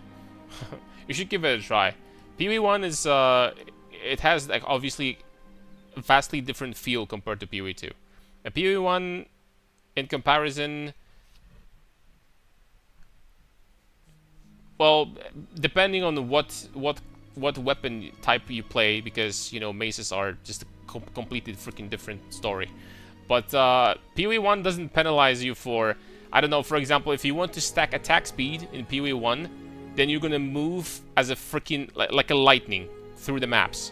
Because the more attack speed you get, the more speed you get on your leap slam or whirling blades or something like that. You just freaking start teleporting like crazy. Like in PoE 1, basically everyone at high investments, good builds, have freaking temporalis. Everyone has temporalis, right? An instant teleport. Instant is a stretch, but you know what I mean, right? So, yeah. You could say that some people don't like that, but I think that, you know, PoE 1 is really fun when it comes to that, because PoE 1 you don't really get penalized. If you want to do something, you can go all the way freaking balls deep. Armor stacking, you can freaking stack like 5 million armor, or 6 if you want to, and use the sword that gives you damage based on how much armor you have, boom, right? In PoE 2, you can't do that because there's no items. PoE 2, if you're stacking attack speed, Leap Slam is still slow as shit. The forced attack time added to the skill. PoE 1, you're going to be teleporting, literally. So, not having WASD movement is the only reason I never tried it. Well, I don't think that with how PoE 1 is designed, I really don't think that WASD movement in PoE 1 is something that you need. I never had the problem with that, but then again, I don't play WASD in PoE 2 either, so. Remember trying Assassins on WoW when I first started, but I got obliterated because it was so hard to play against all the warriors. Yep. That's usually in MMOs that I played, that's usually like a squishy class's counter was always the warrior. And then mages were countering warriors, and then mages were getting countered by the squishies, like assassins and like archers. That's how the balance was in MMOs usually.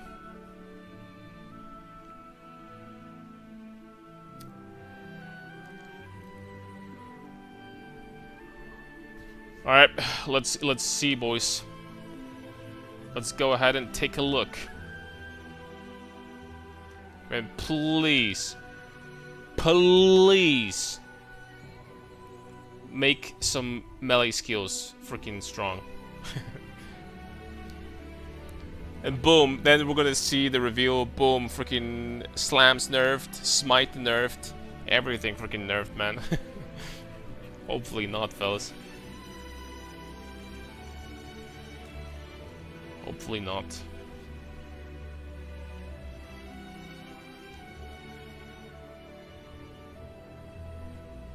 It's always exciting time, isn't it? Every time, I swear, man. It's been so many leagues, and every time there's a new reveal, you still feel like a, I don't know, like kid on Christmas. And you feel that way because this company freaking makes great content, not like Blizzard, for example. Or someone else. Alright, let's see. Drop the music. Character on path. Uh-huh. Curse. That's not me, that's gotta be... That's gotta be them, right? Don't keep you waiting. I'm gonna refresh just in case, but it's gotta be them. The Orflame calls us to the sea. To a lost wreck that still draws ghostly breath. Boats? A curse down below. With my lanterns, we can explore the sea floor. We must find the source of the Orflame. Ducat was new currency. Rot. Somewhere in the blackest depths, bounty. So it's not an Atlas rework. Wait.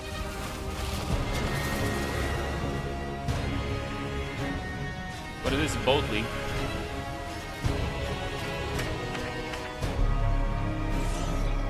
Hopefully in crafting.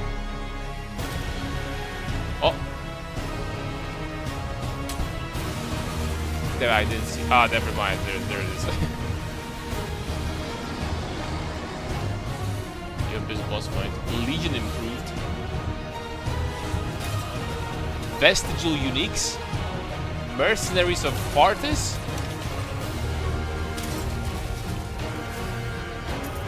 Atlas Anomalies. And freaking let me read some Ascendancy class, the Luminary. Come find your fortune. What? In the depths of the sea. Damn.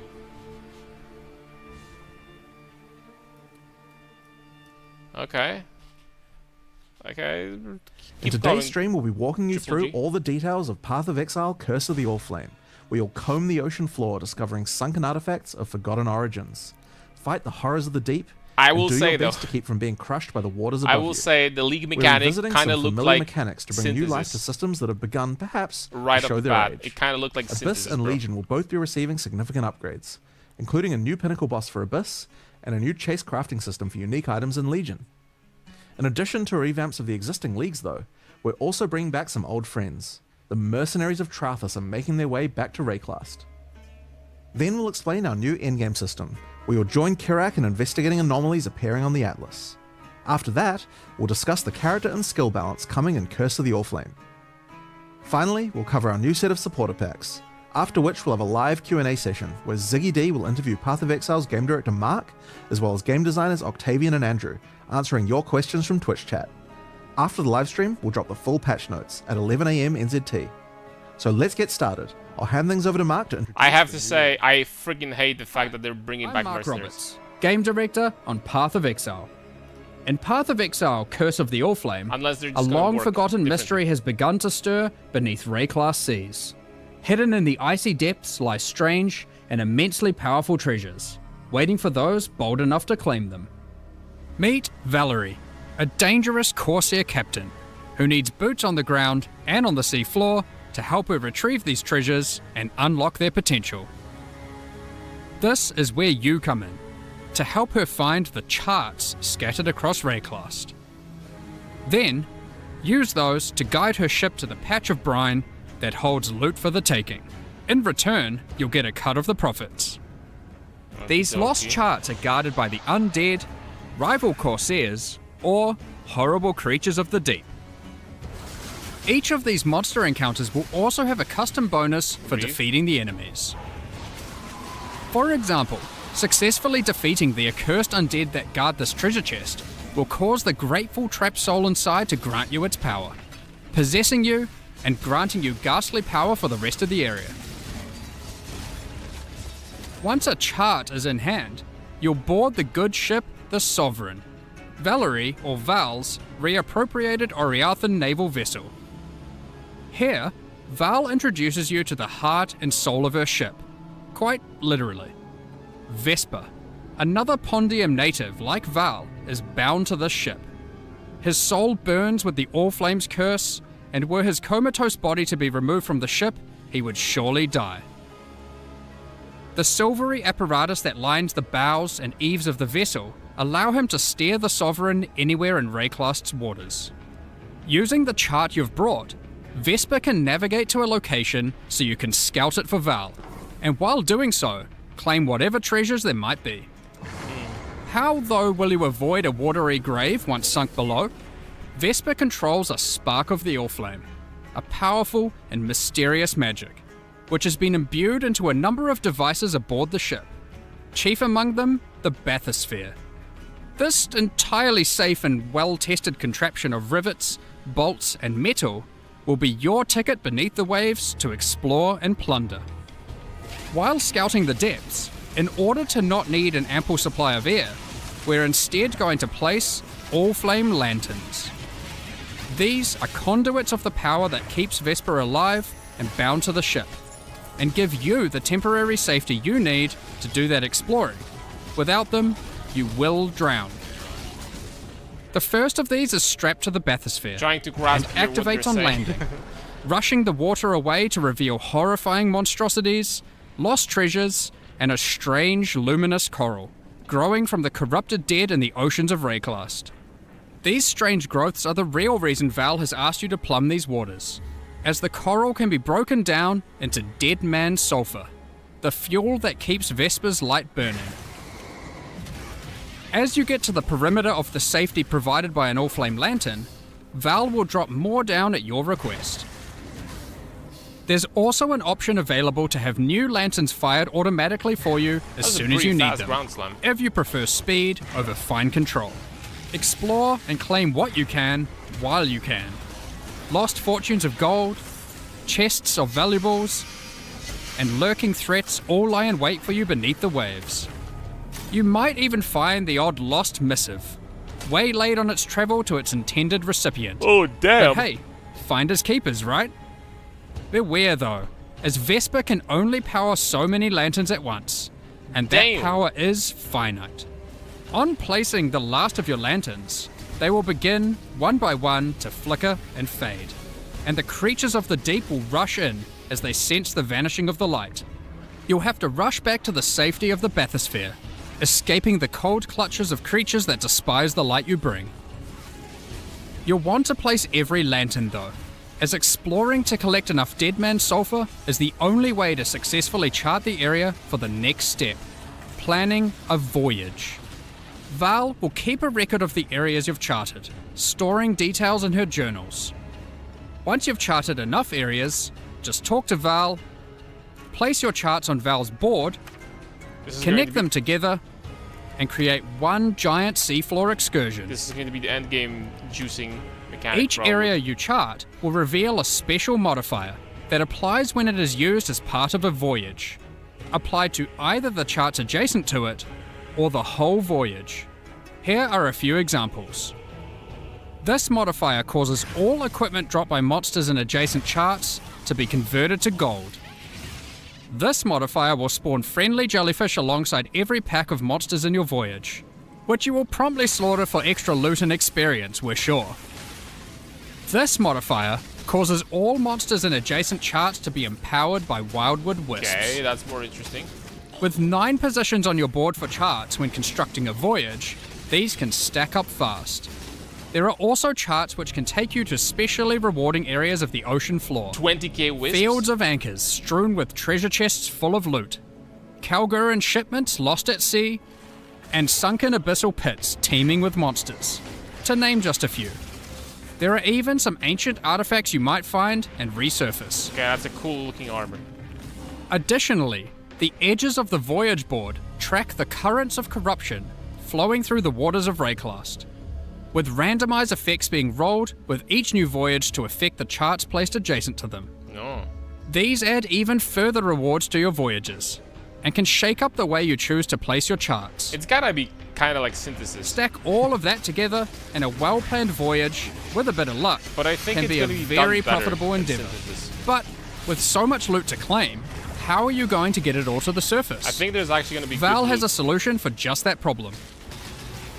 In each of the charts that comprise your voyage, there will be a capsule waiting for you, sent down by Val, which can store about an inventory worth of loot. Stuff these full, send Val a signal, and she will pull it back up to the surface, safe and sound. Are you serious? Since voyages are built of 9 charts, that's a lot of opportunities Why to don't send just back pour it plenty back, of man? valuables.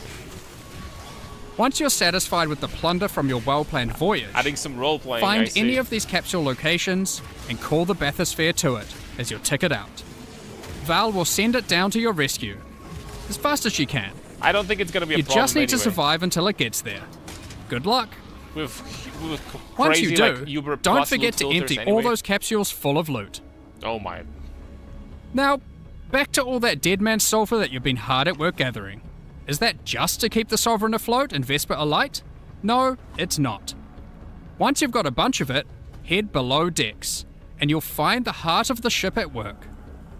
Whilst Vesper's body remains above deck, burning away in a contraption of Dead? tarnished pipes and corpse-stained glass, resides Vesper's soul, and you'll find him to be a pretty crafty fellow, if a bit melancholy. Okay, that's the interesting part. That's where this league's item crafting system comes into play.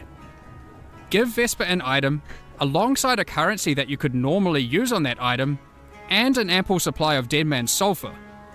That item is then split into a multitude of ghostly forms, Oh. each of which will be the result of having applied that currency to the original item. You can then pick which of the ghostly outcomes you like best to keep for yourself. The Okay. others will go up in smoke, Okay, as that is Vesper good. can only reify a single outcome. That is a bisque. This can be done with from PoE almost 2. any crafting step you'd like. Want to see a few outcomes for that influenced exalted orb? Perhaps you've got a particularly expensive fossil combination you want to get maximum value out of. Okay, that is good. That is really freaking good. Do be wary though, as the more potent the craft, the more sulfur Vesper will require to see it done. Nobody cares.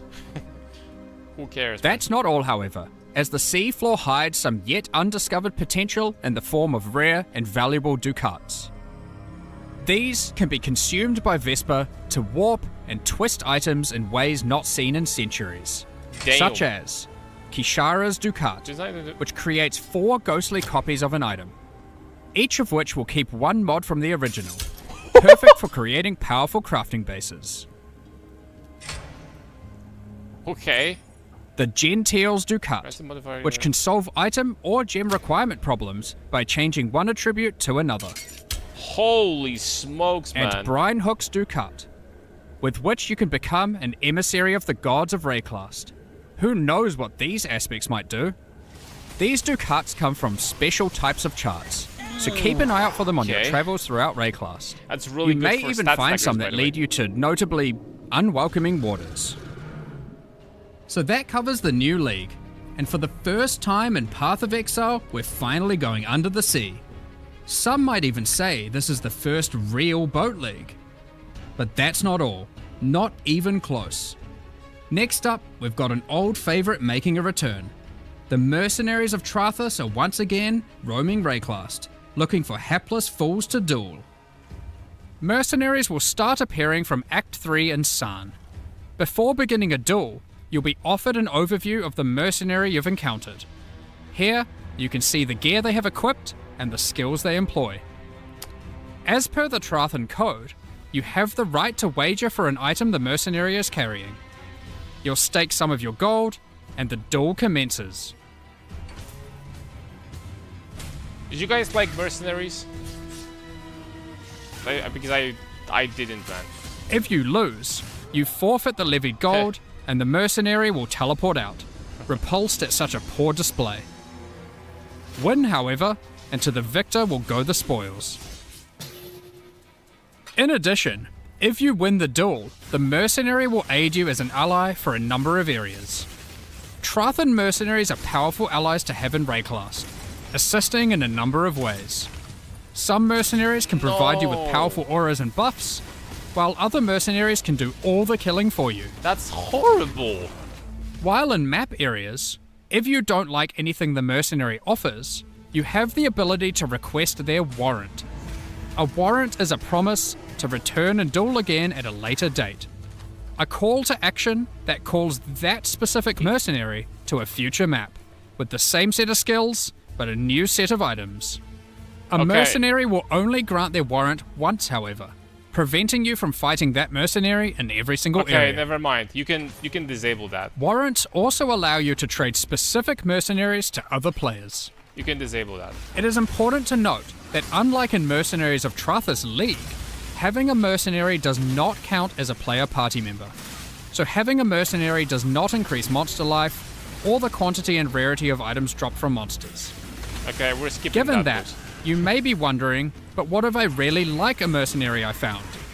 They have a great personality and powerful skills. Come on. Is there really no way I can keep them as an ally permanently?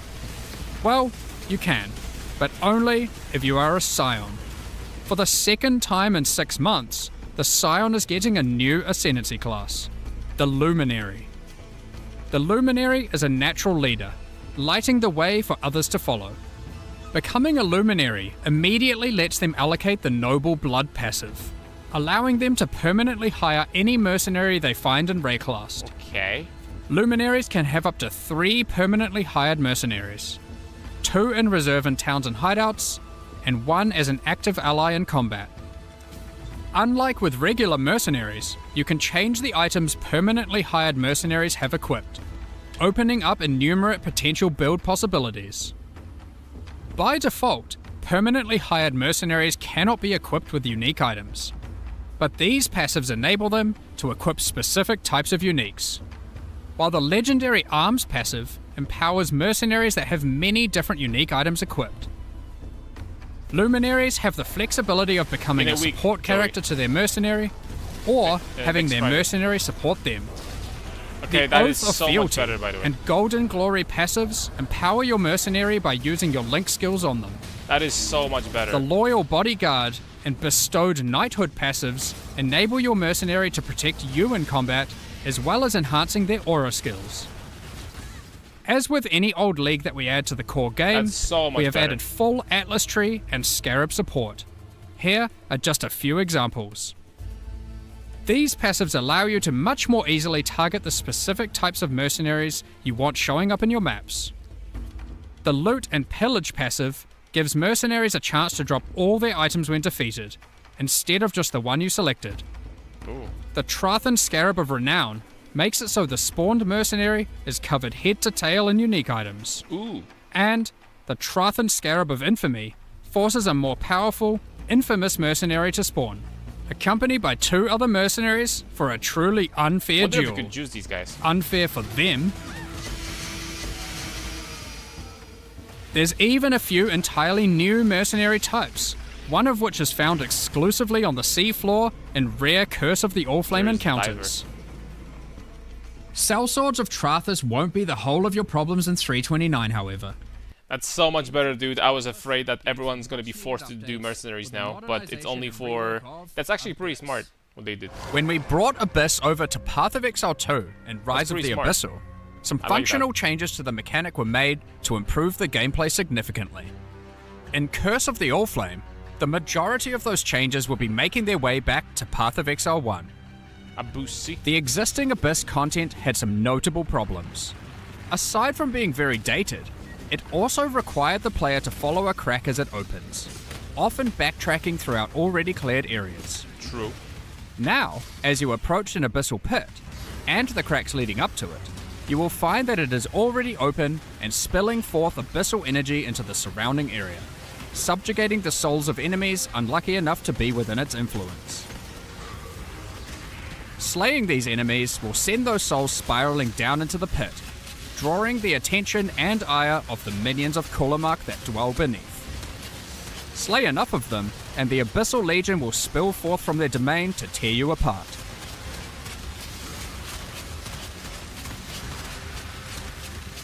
The upshot of this rework is twofold. Looking good.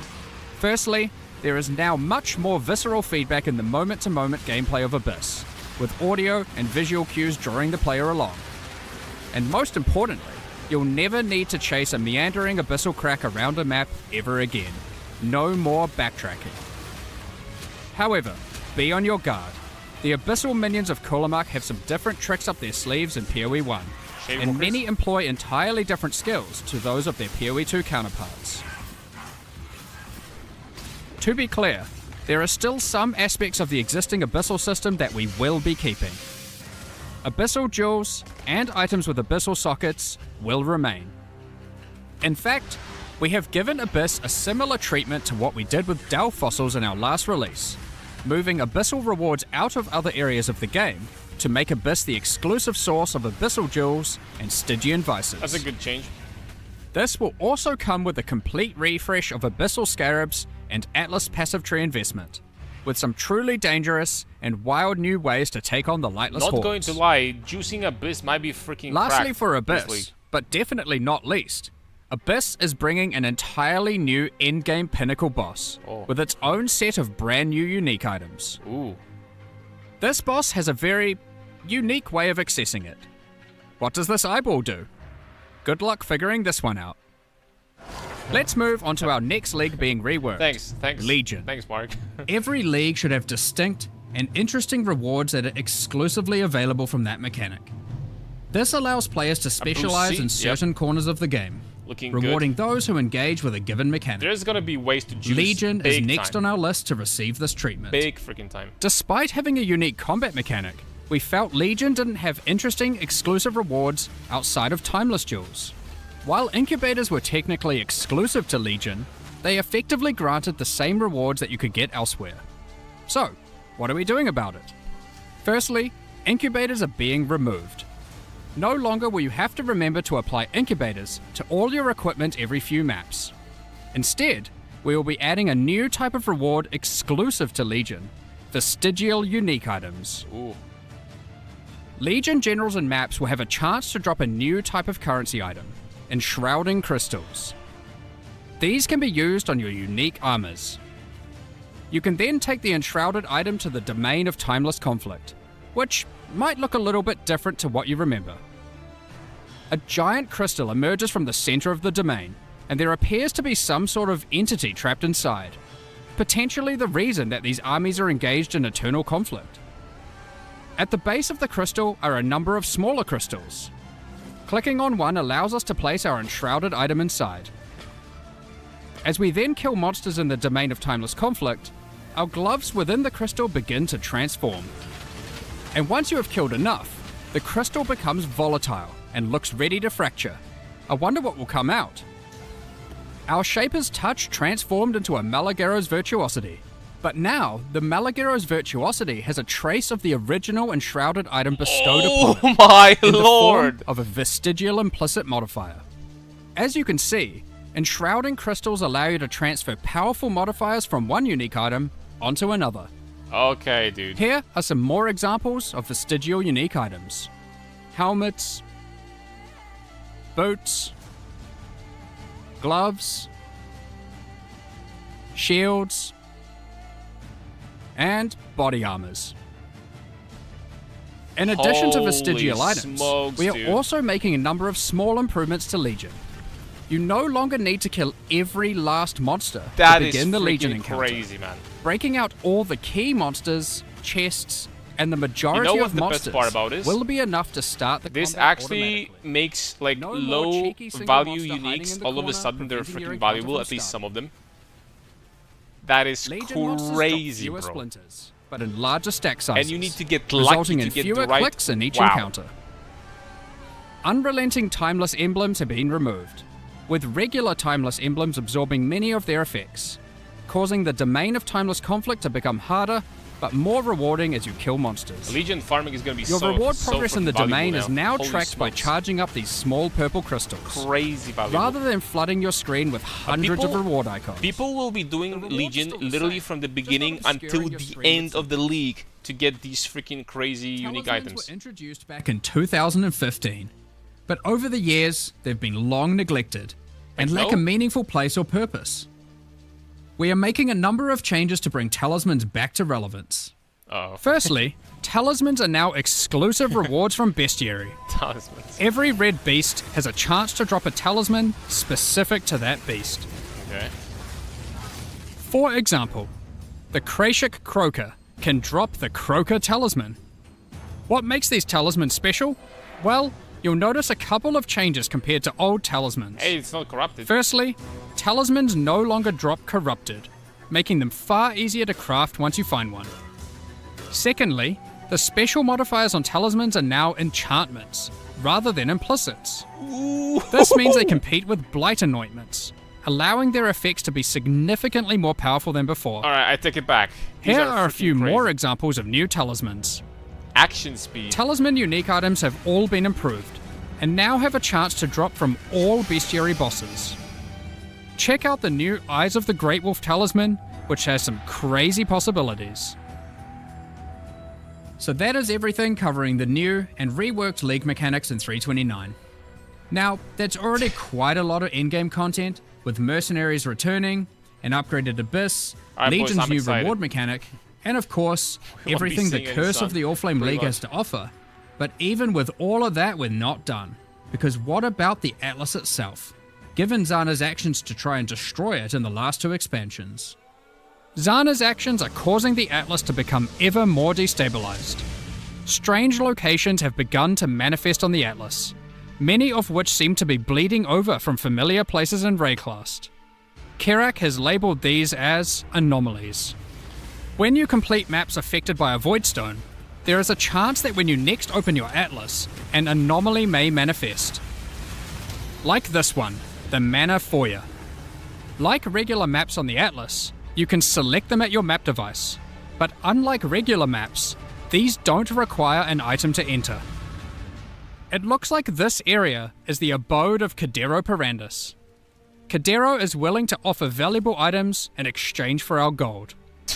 If you don't like what is on offer, you can reject it, and he will immediately offer another item.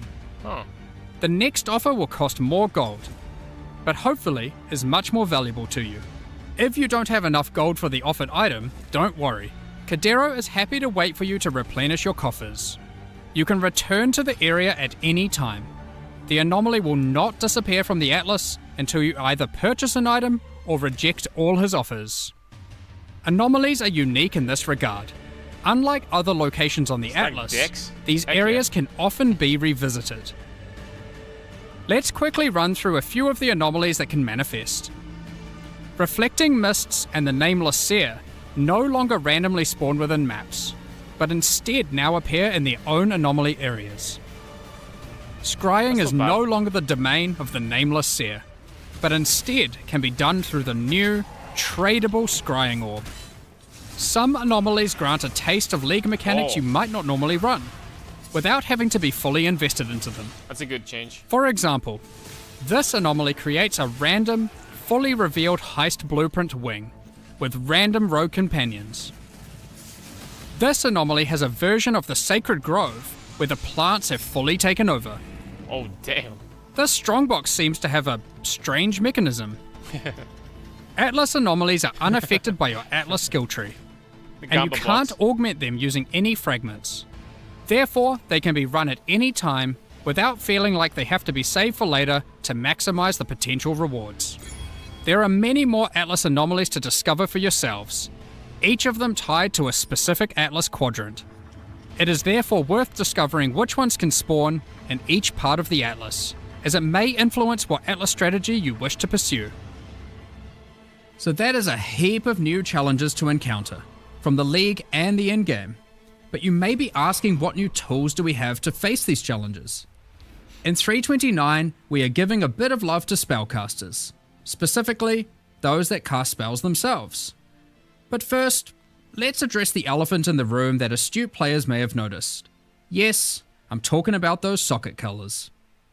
So, after the better part of 2 decades, No in way. 3.29, we're making a fairly radical change. Sockets, at a basic level, don't have colors anymore. You can now put any colored gem into any socket. We're doing this to address a long-running issue for both new and experienced players. I'm sure almost everyone who has played before has run into the issue of finding a notable upgrade No and have way. struggled to find a way to equip it. That's actually a really Maybe good change, by you the way. find an amazing body armor, one that would give you a substantial boost to your defenses. But you just can't move your skill or support gems over because the colors of the sockets just don't match, and you didn't luck out Look at with your these chromatic colors, orbs. man. It's Ah, not fun when you damn have it, to man. unequip a bunch of skills or supports just to use a better item. League start buffed only? This can still happen with the socket numbers and socket links, Not even. so it's not like it's just purely trivial, but the colors were just unnecessary. And not only prevented upgrading gear, it limited build experimentation. Not only because... So, given that, what do the colors on gems with regards to sockets even now mean? yeah. Well, the colors on gems for sockets are still relevant, just as an upgrade system.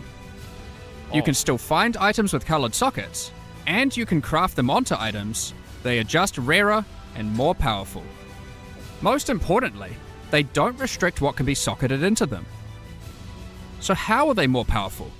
Well, if you were to find an item with, say, a green socket, you can put a green gem inside of it to get an additional quality bonus to that gem. This allows socket colors to be a purely positive outcome on an item, while not just simplifying the system away.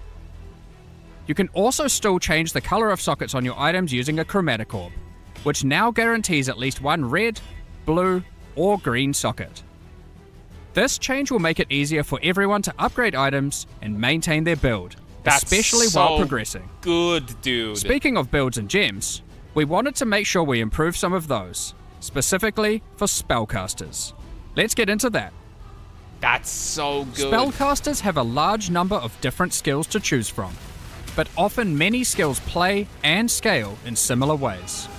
We have done a pass through existing spells, differentiating spell damage types from each other. That's really good. For example, Shadow's physical spells, like Ethereal Knives. And you know, it's not only for the campaign, because later on, when you, for example, want to craft like energy shield armor, and you want 6 red sockets, which happened to me before, then it's also going to be like a, you know, you'd have to color We that. noticed that some of the Ascendancy classes for Shadow, Witch, and Templar were lacking options for general spellcasting.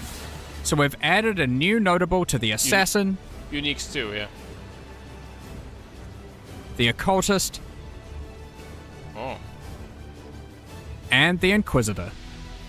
Base, spell, and critical strike chance for spells We are equal to- also introducing a new skill, Mana Infused Staff, that infuses your staff with arcane energy, raising your block chance and reducing the mana cost of your spells.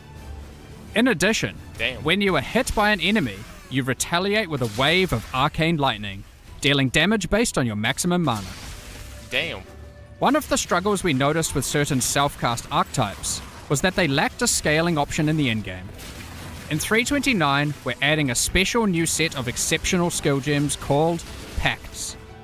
Each pact is themed around a specific Beyond Demon and Lycia.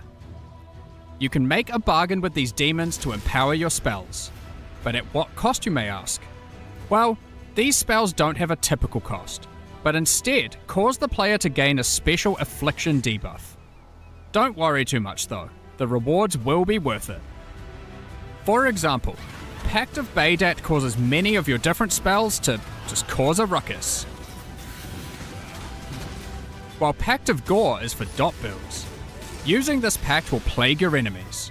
Just cast it and watch everything around you melt. I'm hoping they buffed some of the I melee, wonder what Pact of Lycia and Pact of the melee Katash do. exceptional gems. We Some of them won't are go into so the ass. specifics of all the balance changes we are making here, but there are many more caster improvements, including buffs to specific spells and supports, buffs to caster unique items, as well as more and better ways to solve mana. Check out the patch notes later for all the details. Next up, we're going to be talking about the new supporter packs for Curse of the Allflame. Today, Okay, we're dude. launching 2 new series of supporter packs, the Plague and Remedis packs. Not going to lie. Each tier contains the pack's full face Not value going in to lie, my points, friends. alongside When it several comes to exclusive patch microtransactions. overall, I would say that's As solid always, 9 out of the 10. microtransactions in Not these gonna lie. packs are purely I got cosmetic pretty and do not I got affect pretty your sour character's power face when I or saw that the progression mercenaries in are back. any way. Thankfully, they The did it Plague right. series of supporter You are packs not contains forced 7 to exclusive have mercenaries microtransactions. yourself. You can just have a new Equipping the class, Plague literally, weapon skill and do the replaces the mercenaries from default basically the appearance previous of your league, staff, or sword, you can just ignore them. mace, So that's freaking or huge, shield, because I hated with a weapon that mercenaries. has been submerged in I corrosive freaking don't like toxins. this mechanic at all. Plague Rat Pit is the result of Abyss a looks nefarious great. experiment. Legion freaking looks When a great. unique enemy is Honestly, nearby, everything looks it great. faints as a defensive Apart from this mechanism mechanic where to you just like, protect you its know, bring fragile back the body loot so it to can the continue to spread thingy, disease. and you know what I The mean. metal of the Plague Bearer From the armor leak mechanic, has that's corroded, freaking weird. and the But I cloth don't think has that many begun to people will use that disintegrate because, from being well, exposed to depending on such how much toxic currency, like elements. fully juiced, It includes the Plague Bearer back league attachment, mechanic is gonna which spreads produce, disease right? across the ground But in tiny yeah, areas, maximizing the chance of infection. league is A looking diseased swarm clean. infects your weapon when using A the lot Plague of Bearer weapon freaking effect. things to do. Use it alongside and, the erupting pustule's rare finisher effect to spread the vile freaking power and creep is devastating crazy, by the disease way. to monsters you kill. Activating Power the creep Plague is Wraith crazy. map These device freaking causes uniques the and stuff like plagued that. energy to Bro, flow like, from the just chain think about being. like what you Given can the do goal of with spreading such strength illness is to stacking, end the lives of as like many as getting possible. additional. The map Imagine device getting. tracks kills in kind, Holy smokes, showing bro! you the number of Like, enemies imagine killed getting in each this. map, Look at this. sorted by rarity. Imagine getting this Feel free to modifier even from pin Iron the count of Fortress. enemies slain in a map to the leaderboard Strength at your damage leisure. bonus instead of Pair around it 3% with a increased melee putrefying physical damage per portal 10 to strength. fully And immerse imagine yourself getting in that the on a Plague different armor or propagator something. experience. Both the map device and the Holy portal smokes, emit dude. such a potent putrefaction that even They're the going birds to make flying all overhead builds cannot giga survive, stronger, like as 2-3 they plummet to times the more ground strength than an around. average build. I don't know if 2 The to 3 Remedis times, Pack and of series course also getting like contains the 7 good exclusive combinations is going to be microtransactions. insanely hard. The Remedis But like weapon look at skill this for example. changes the Imagine Crown appearance of the Ice. staff, Imagine a wand, unique helmet, scepter, like a good or helmet, shield, with with Crown of balance Ice once and used by this the mod order over of the here, increasing Remedis reductions to Knights spell against damage. the plague. Bro, The Medi what? Roa Pet is kitted out with all the supplies necessary for healing and remote Holy locations. smokes, man! Strangely, these Roas seem I mean, to it's have gonna a be particular freaking fondness hard to for get as goblin hell, meat. right? It's gonna be so The hard to Remedis get. Knight armor set is Like bestowed imagine upon this. those Imagine tasked rat with pits. traveling through Like Rayklar use to a purge good the sick unique of their shield. diseases. Well, The there matching aren't back too many of attachment them, but cleanses the disease left behind on imagine the this ground and in like town use areas and get by like the increased Plague spell Bearer damage back per. attachment. What It's the an hell, dude? important job of a Imagine Remedis Knight Alberons. to not let disease How many take things over. you can get on Help by Alberons doing your part. that are The good? Remedis Knight weapon effect funnels the divine power of A lot purification into is your gonna. weapon. I'm gonna tell you, Return a to the freaking Saints' lot. End Monastery Imagine hideout freaking to Zov's recuperate blood. from your purifying duties. Once a thriving I mean, center for Zov's blood by curing itself is ailments, really good, to be this honest, but monastery has slowly wasted so away many while freaking lying options. unused.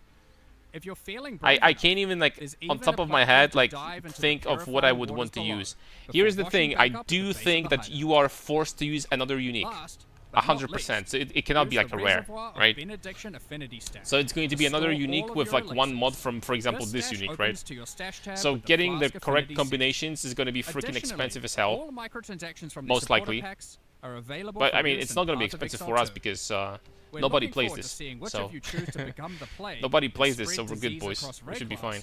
or those who wish to fight against Like I'm it gonna have by like becoming 10 a Remedis freaking Knight.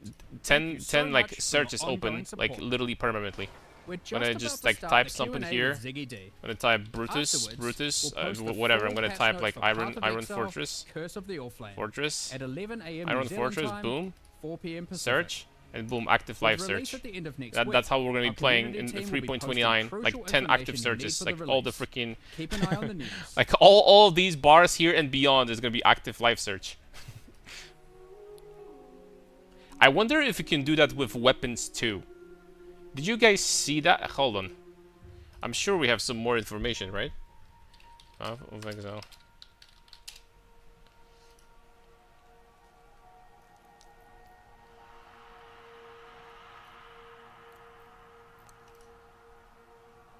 Do we have like a page here? No. Is there gonna be a page with some more information here somewhere? No, there isn't. Well, let me see the VOD. I need to see the VOD, boys.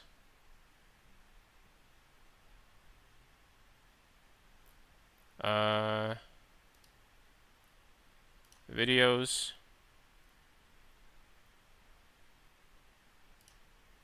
I need to see the VOD, actually. Mana per second than other spells are along to follow. The Custal are address the elephant and other spell fused staff. Maybe you find an address the this and Paranda. Talismans were introduced back in 2005. Item to what are we doing? Eyeball do or an item enshrouding crystals. These Body armors, boots, gloves, shields, and helmets. I don't think there's gonna be for weapons. can be real unique items, like incubators, to No. all your equipment every few maps. Instead, we will be adding For like a body armor with physical damage taken as fire. Okay, but I get it. Some of these modifiers are gonna be nerfed. Okay. You said armor only? Yeah. Some of these modifiers are gonna be nerfed, for sure. Some of them are gonna be nerfed. This is like a Bramblejack with Cloak of Flame. Wait, no, this isn't Cloak of Flame. This is physical damage taken as fire. And Cloak of Flame is... No, never mind. It is Cloak of Flame. Yeah. a new type of reward exclusive. Cannot be frozen on boots. What would be like the crazy combinations on Alberon's Warpath? Because this is such a big boost, and you know, like Alberon's is such a freaking common unique that you could definitely get like a big boost in here. You know, apart from late game where you just switch to replicas, but To Legion, the Big Stygial boost. unique items. we spell damage. Then take the enshrouded to be summoned to transfer implicit modifier.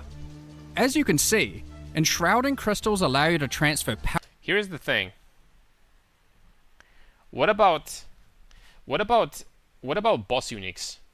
Because the guy put Shaper's Touch in here. He dropped Maligaros, which is, you know, a global drop. What if you could like also? No, you can't. You can't get the boss drops from that, right? You can't. I don't think you can. Can increase movement speed come again for boots? Maybe. Maybe, I don't know. Powerful modifiers from one unique item Maybe. onto another. Here are some more examples of the Stygial unique items. Okay, hold on. One Abyssal Socket Alpha Sow. Kill a rare monster random linked minion gains its modifiers for 20 seconds. Helmets, Wait, hold on. Where did he get that from? On killing a rare monster, random linked minion gains its modifiers for 20 seconds? Does that even exist on any item? I don't remember a stat like that. boots, Movement speed is 150% of its base value. Holy smokes, bro. These are some fat cams right there. Cams with no socket, well, that sucks, but 150 movement speed? Action speed cannot be modified below base value? So your movement speed also cannot be modified below this value. And stun immunity and knockback immunity.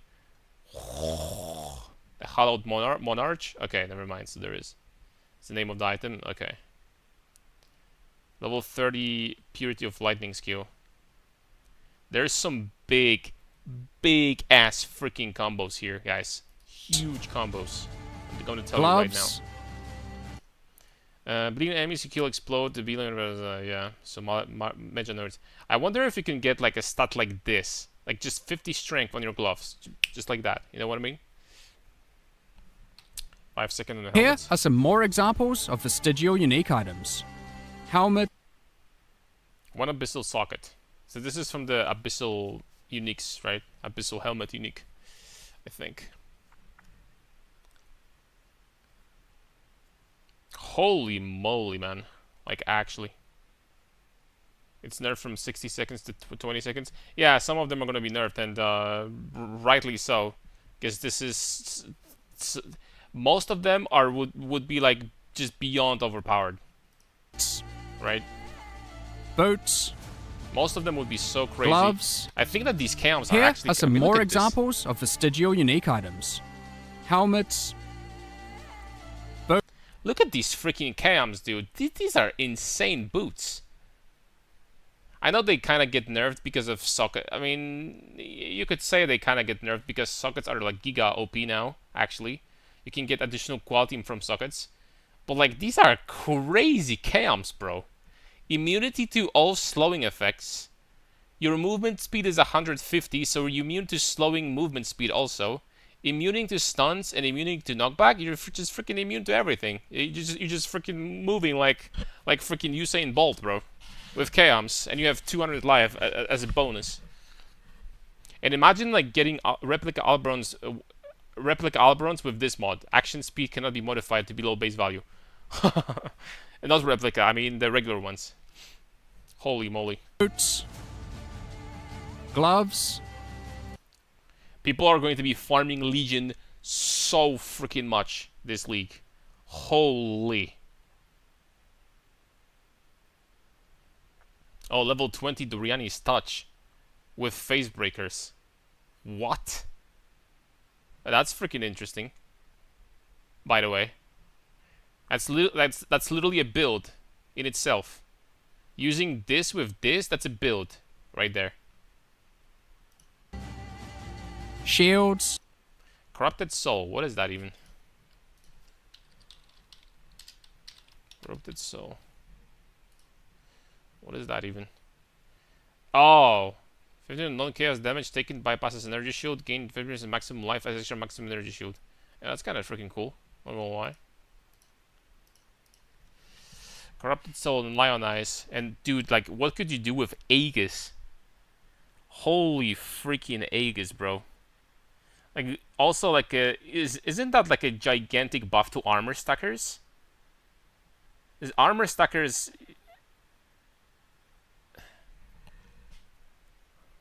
Let me think a second. Armor stackers get... I mean, armor stackers can do a lot of different things. I don't think that armor stackers actually get a lot of uniques. Like, Aegis is one, I guess. Then you can get... Then they can get boots. The boots that give you +5 aura. That's about it, I think. I mean, maybe Shaper's Touch? And I think it would be more unique tier items would be hard to find. Yeah, of course, but... there's gonna be like a freaking... And... There's probably going to be 50,000 people farming these, so... I mean, look at this guy. Lightning Coil with 20% of physical taken as fire, then 50% physical from hits taken as lightning. Yikes. And I'm assuming that these special corruption orbs still exist that can increase the stats on unique items, right? I'm assuming they still exist. So you could get almost a chest piece that gives you almost like full conversion from Fizz to Element. Like immunity to Fizz. Wow. Body armors. All sockets are linked. Nice. In addition to vestigial items, we are also making a number of small improvements to Legion. You no longer need darkness, but in larger stack sizes, resulting in fewer clicks in each encounter. That's such a good change. Unrelenting timeless emblems have been removed, with regular timeless emblems absorbing also a many good of their change. effects, for crystals, rather than flooding your screen with hundreds of reward icons. The rewards are still the same, just not obscuring your screen with your purpose. Red Beast has a chance to drop What makes these talismans special ones, allowing chance to drop from all bestiary bosses. Check out the new Eyes of the Great Wolf talisman. 92 increased enhancement modifier magnitudes. So I would assume that this is going to roll, well, we can assume, but to be honest, we can't say much. There is a chance that they didn't nerf that, right? Because Eyes of the Great Wolf... Wait, hold on a second, but this is not corrupted. Wait, this is not corrupted now. Which means that you could corrupt it and get something crazy here as a No? I think you could corrupt that and freaking get like an extra bonus to the corruption here. I would assume this is how it's gonna work. Which has some crazy possibilities. So that is everything covering the new and reworked League mechanics in 329. Now, that's... Holy moly, dude.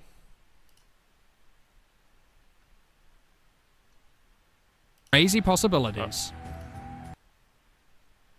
Surprised me a bit because that is actually like pretty... You don't usually interact with quality at all in the campaign. You're not going to get any GCPs until endgame, right? But that...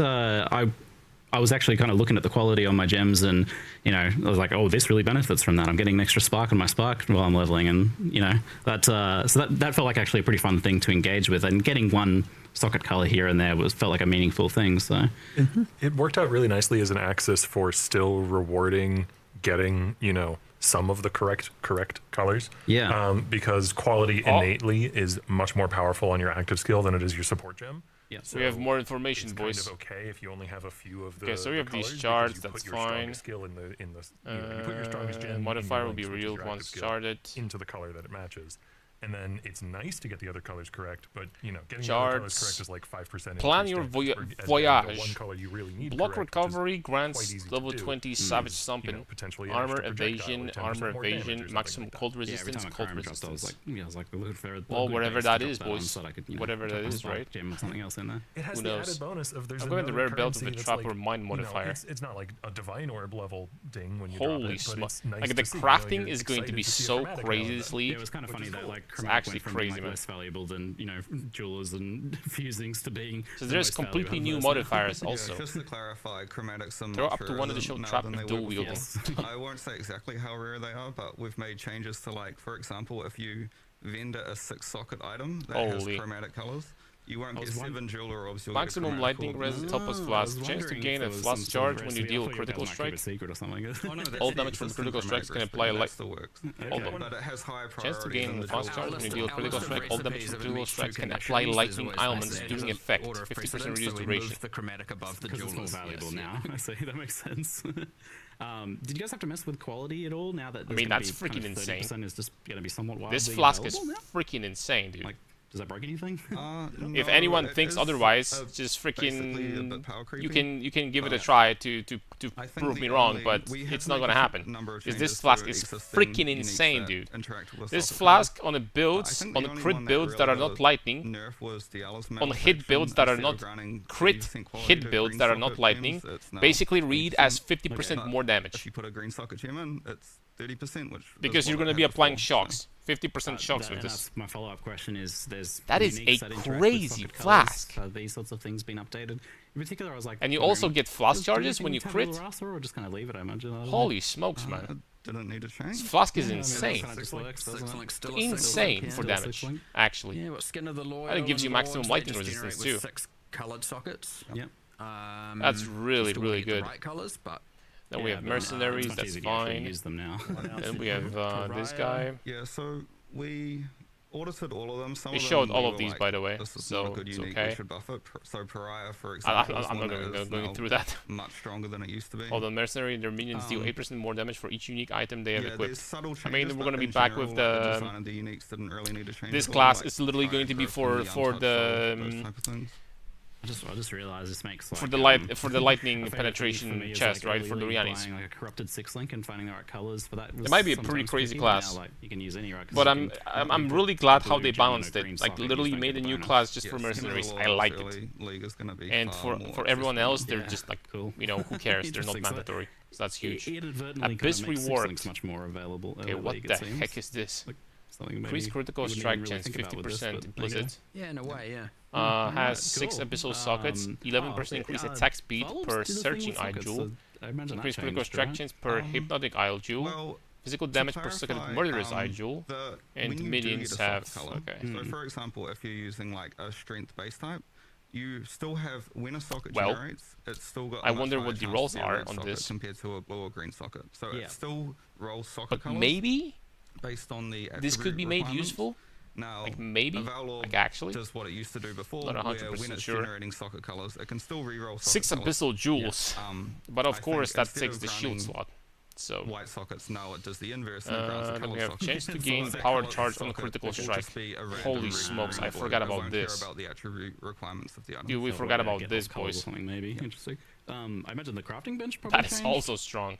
That is Then again, very, with very chromes being more strong. expensive, maybe didn't need To to. have So a to have boots chromatical with guarantees the a colored socket. modifier We from also Skyforth. have crafting bench options which Probably unique. guarantee 2 colored Boots. sockets and guarantee 3 colored sockets. Mm. But What are for the crazy varying possibilities? amounts of chromaticals. I can't remember the exact And now numbers. that they're going to be much more valuable as well, Yep. that's that makes sense. Well, you So could it's have gonna fit additional themselves curse on your itself boots, there. for example. Oh, That's freaking super massive. interesting. I look forward to That's seeing first how things people feel first. about that after. I'm I've had a assuming chance they to play probably around kept with that. it. My positive, Torch my of impressions of that have been step. pretty positive so far. God If War anything, like, certainty. I guess I'm if there's any affected by negative, I could damaging probably elements. nitpick about Imagine it. It if they seems maybe, kept like, that. it removed some of the identity Bro. from those items. I mean, mostly more in the campaign where you're not It's seeing not like the that colours come freaking up all that insane often. in So, PoE like, 1, but in PoE armor 2 or would be energy way shield more thing crazy, but is not still necessarily as good. distinct from an for sure. invasion things that you can change them around a lot more. Was that something you You're guys immune worried to about at all bleed, with this? immune to ignite, poison Um, Oh, really? You think at the same Like, time. their identity I from understand that it is That's especially a from strong the implicit, visuals, Yeah. let's be honest. But like the item holds Red Blade itself, you know, Tramplers, with Prycean respect to Tracks, its defense type, Tempest Rising, its mods. But yeah, I mean, Dawn I get Strider, that. Almost everyone, I was just thinking the about it Riani's now, Delusion, Chaos Roots. I play with sockets always All shown. Chaos, obviously, action I don't speed think can I've be modified seen below anyone base in a value is long crazy. time not play with sockets always shown. Really, really so good. I was just thinking that, like, generally when you're looking at an item, in fact, you're not really seeing its item art. You're just seeing some 7 lead steps combination of with colours, this. So, That generally probably you're doesn't gonna be exist. Like, hey, this doesn't look like how it used to look. Abra's but Hooves. I would honestly say that Increased fire damage per 20 strength. doesn't need Bro, to be part of increased it, so it fire shouldn't damage need per to be 20 part of it. strength. Yeah. That is already. But, Well, actually, it's not even though I as get that crazy it as I will thought. Feel that way for sure. That's not that Well, much for I know strength. this was the decrease, main change for actually. this expansion, but I take it on back. the side in your spare It's time nice, between but working on it's not socket nothing colours, crazy. Obviously, you made this Beer thing called Stacker, Curse of the Gold Worm, Orphan. or Bala Stand. This is a pretty unique and I think. I think we got the- delightfully goofy mechanic. It's like We got the it's drops, definitely- boys. It's definitely a weird one. At first, I thought, it's Got it's the drop. drop, but moist. But then Gold it seems to Worm, be or Bala oversimplifying a Stand. little bit. Because it's also got a little bit of Blood a Dance, blend of other ideas, and Step definitely Assault, seems to very Temptation much Step. be its own thing. I'm curious, how did this idea for this like Subnautica League This would be come nice. about? Plus 2 You know what, maximum life per 10 strangely, dexterity on many builds. I it bet that'll actually be didn't even freaking start nice. From the point of Like, we big should time go to the ocean nice. floor. That's What a I lot of spell wanted was suppression a also. league where, Also an you're option. exploring in similar sort of to the wild. Also an option for because sure. I like that mechanic, but Yeah. like a league mechanic where you're Scorn exploring and trying to Flux. uncover things as you go. And it was originally going to be, I believe, like bestiary adjacent, where it was going to be in like the spirit realm, where all the bestiary bosses are, and you're like clearing Okay. spirit What are some fog. crazy options for But sure? that was not a thing that we had nearly the assets to be able to pull Especially off I nearly as wonder well how as, they like, an solved ocean theme items league. Because that you- have you very can, powerful go look modifiers at half the and monsters like in the game that downsides, pre-existed, right? And they're on the coast or they're near the shore or That's they're going to on be an interesting island, to see. and therefore it's crabs and horrible squid creatures Like and Death starfish for and all example, that. you can So get it on just like made a lot any more unique sense boots to plus go 1 to an maximum ocean-themed endurance league, charges. That's and kind of crazy, from though. there everything just kind of exploded into being. Yeah, The a lot March of that the Legion also plus 5 aura inspiring, gems. Like the same mechanic can often be applied to many different themes in different ways, and so a huge part of the win there, he's talking about ocean biome assets, creatures. Well, we had just done Act 4, right? You know, so and PoE 2, so all of a sudden we have islands and sea creatures and everything there, and it's like, okay, well, we like to reuse stuff and port it back and use so we get to use all the modern art. The other thing is the environment artists are familiar with those assets, so when they're trying to put together all these things, they know exactly, and the level designers, they know exactly where everything is. Makes it way easier, and then you don't have to like look through and find 13-year-old assets and stuff trying to go like, okay, how can I reuse this? And then, yeah, it's nice to have full art sets of modern art, because when you mix old things that aren't what we call PBR and non-PBR, when you have the old PoE 1 assets intermixed with the new modern assets, they stick out like a absolute sore thumb. Yeah. So yeah, going in, obviously, it's when you're picking a theme, it's often good to look, what art do we have? How can we use that or reuse that? Because then you get to make a hell of a lot more content for significantly less cost. So that's kind of what helped inspire it, because we also like, I was like, and he doesn't necessarily know what's being made for PoE 2, and that's like where I'm kind of the bridge, and I'm like, Yeah, because you're fully on PoE 1. Yes. Yep. and he's like, well, what monsters? And I'm like, oh, well, let me give you that. And I was just like, massive list. I'm like, go to this area, go to this area, go to this area, any of these will work. Big starfish and all that stuff. And so, Sea otters. yeah. I love otters. otters. So, very- yeah. The otters so, definitely caught me by surprise. we had a task that we hadn't finished called Demon Otter. yeah. You didn't even point me at that. I went and found that one. Yeah. I felt slightly bad blowing up the otters. They're Yeah, I kind of want cute. patch notes. Well, you Don't can get one as a pet. From the I want upcoming patch movie. notes, man. I want to see what options we have. Because some of them are going to be nerfed, right? Especially on stuff like body armors and uniques that have like inherent Tracker at the start of each day, 'cause I'm curious what's being worked on. penalties And I saw to Otter, them. like, years ago. There's some really crazy uniques that have like a huge, bunch of stats or something crazy, and then has a penalty. For example, I wonder how it's gonna work with these, right? Per day. It's like kind of to just know to search for Like that with is, these like, freaking really boots. weird. So I don't know. I'm sus. Okay, never mind. The Beacon of Mad. But also, No, like, it's if not you'd done Beacon of Madness, hold the on. Wildwood Einhari sort of thing, that sounds cool, but it wouldn't have been quite as unique as this, I think. Like, No, it is Beacon of I don't Madness. think Yeah. we haven't had this like exploring the ocean floor. I wonder thing how before. would they got a solve question something for like you. that. Sure. Is this a real boat league? I guess I it's was a brick wondering, if you yeah, get 'cause, something like, like you this, go right? into It's a probably a boat, brick but straight off the But bat. not like what makes a boat league? Do you have to be? Does it just have to? Have Oh, a boat imagine in it? 'Cause that's a pretty low Ralakesh. bar. Count as having maximum At endurance ocean, charges. do you have to be Imagine any fighting? I unique think boots some with people draw the Ralakesh on line at top of that. sailing. I think Holy smokes, it has bro. to be moved. I think can't you have to- focus. I think Fishing? they would say That's crazy. Hold on, we'll get to Like that in a actually second. crazy. I think that a true boat league to some people is one that must. We can't induce use some rares. sickness. Only uniques. As in with, like, And it's three probably not going to extreme work. level I mean, ones. not what I it's thought you You know what? We have not done well, that this week. To be fair. Thank you. For I not don't know. doing that. We'll see. We'll see. I feel guess like, there's so many the questions. true boat league has to have combat on a boat. We're gonna have some boarding actions or something, like some boat-to-boat cannons and Noted. blowing up. No post I'm gonna Is it a do. town area? I guess you can't. Patch notes are like, going to be speak probably anything. in an hour or hour In and the 30 Deepwater minutes or something like Hub- that. sorry, It is Deepwater was late. the working name. In the Curse of the You All-Flame probably Hub saw me area on yawn the Sovereign, 5 you times items or on the 10 floor on the boat, before. It is technically a So, common area, so you yeah. could I am going in theory, to own call it a spawn day. specters there if you wanted to. Super interesting league overall. Projectiles And out to sea. we're going to come back tomorrow. Yes. Tomorrow with more information in the Sorry, patch it was notes. mentioned We're going though, to be like, doing does theory this also crafting. count? The same We're question could be going asked to for start fishing. doing Does this count practice as runs fishing soon. if you're on But the most ocean likely floor today, killing fish? tomorrow it's going to be a Does that big count day as of theory fishing? crafting And does because this tread on the toes holy of the smokes, like existing patch notes fishing are going to mechanic tell wisely us as well? much more. You would have had to have So, considered that. Did you so yeah. confer with the And fishing today I'm just team going to go when to you bed. I think I'm that really sleepy at going this down point. and killing fish So thank is you very not much for fishing. watching. The think patch, that's- honestly, But what if you're holding a to me, probably like Although 9.5 it out of has 10. Looking at the presentation Perfect. here, Problem solved. honestly, better than I thought. There is a lot of new The- content, a lot of you're new basically saying, farm like, to dynamite fishing choose, doesn't count as fishing, and then sure, it's 100% stuff cheating. overall, It is and important build for us to variety. clear up So this it's because, kind of. like, we need to I'm always positively be surprised. I didn't think we were gonna have that much. almost with how many developers are working on PoE 2. I didn't think we were gonna have that much, I'll be honest. So yeah, super hyped to see patch notes, you know, what they cook. So thanks a lot, boys. God bless my friend. Have a good night. We're gonna see each other tomorrow. Bye bye. Take care.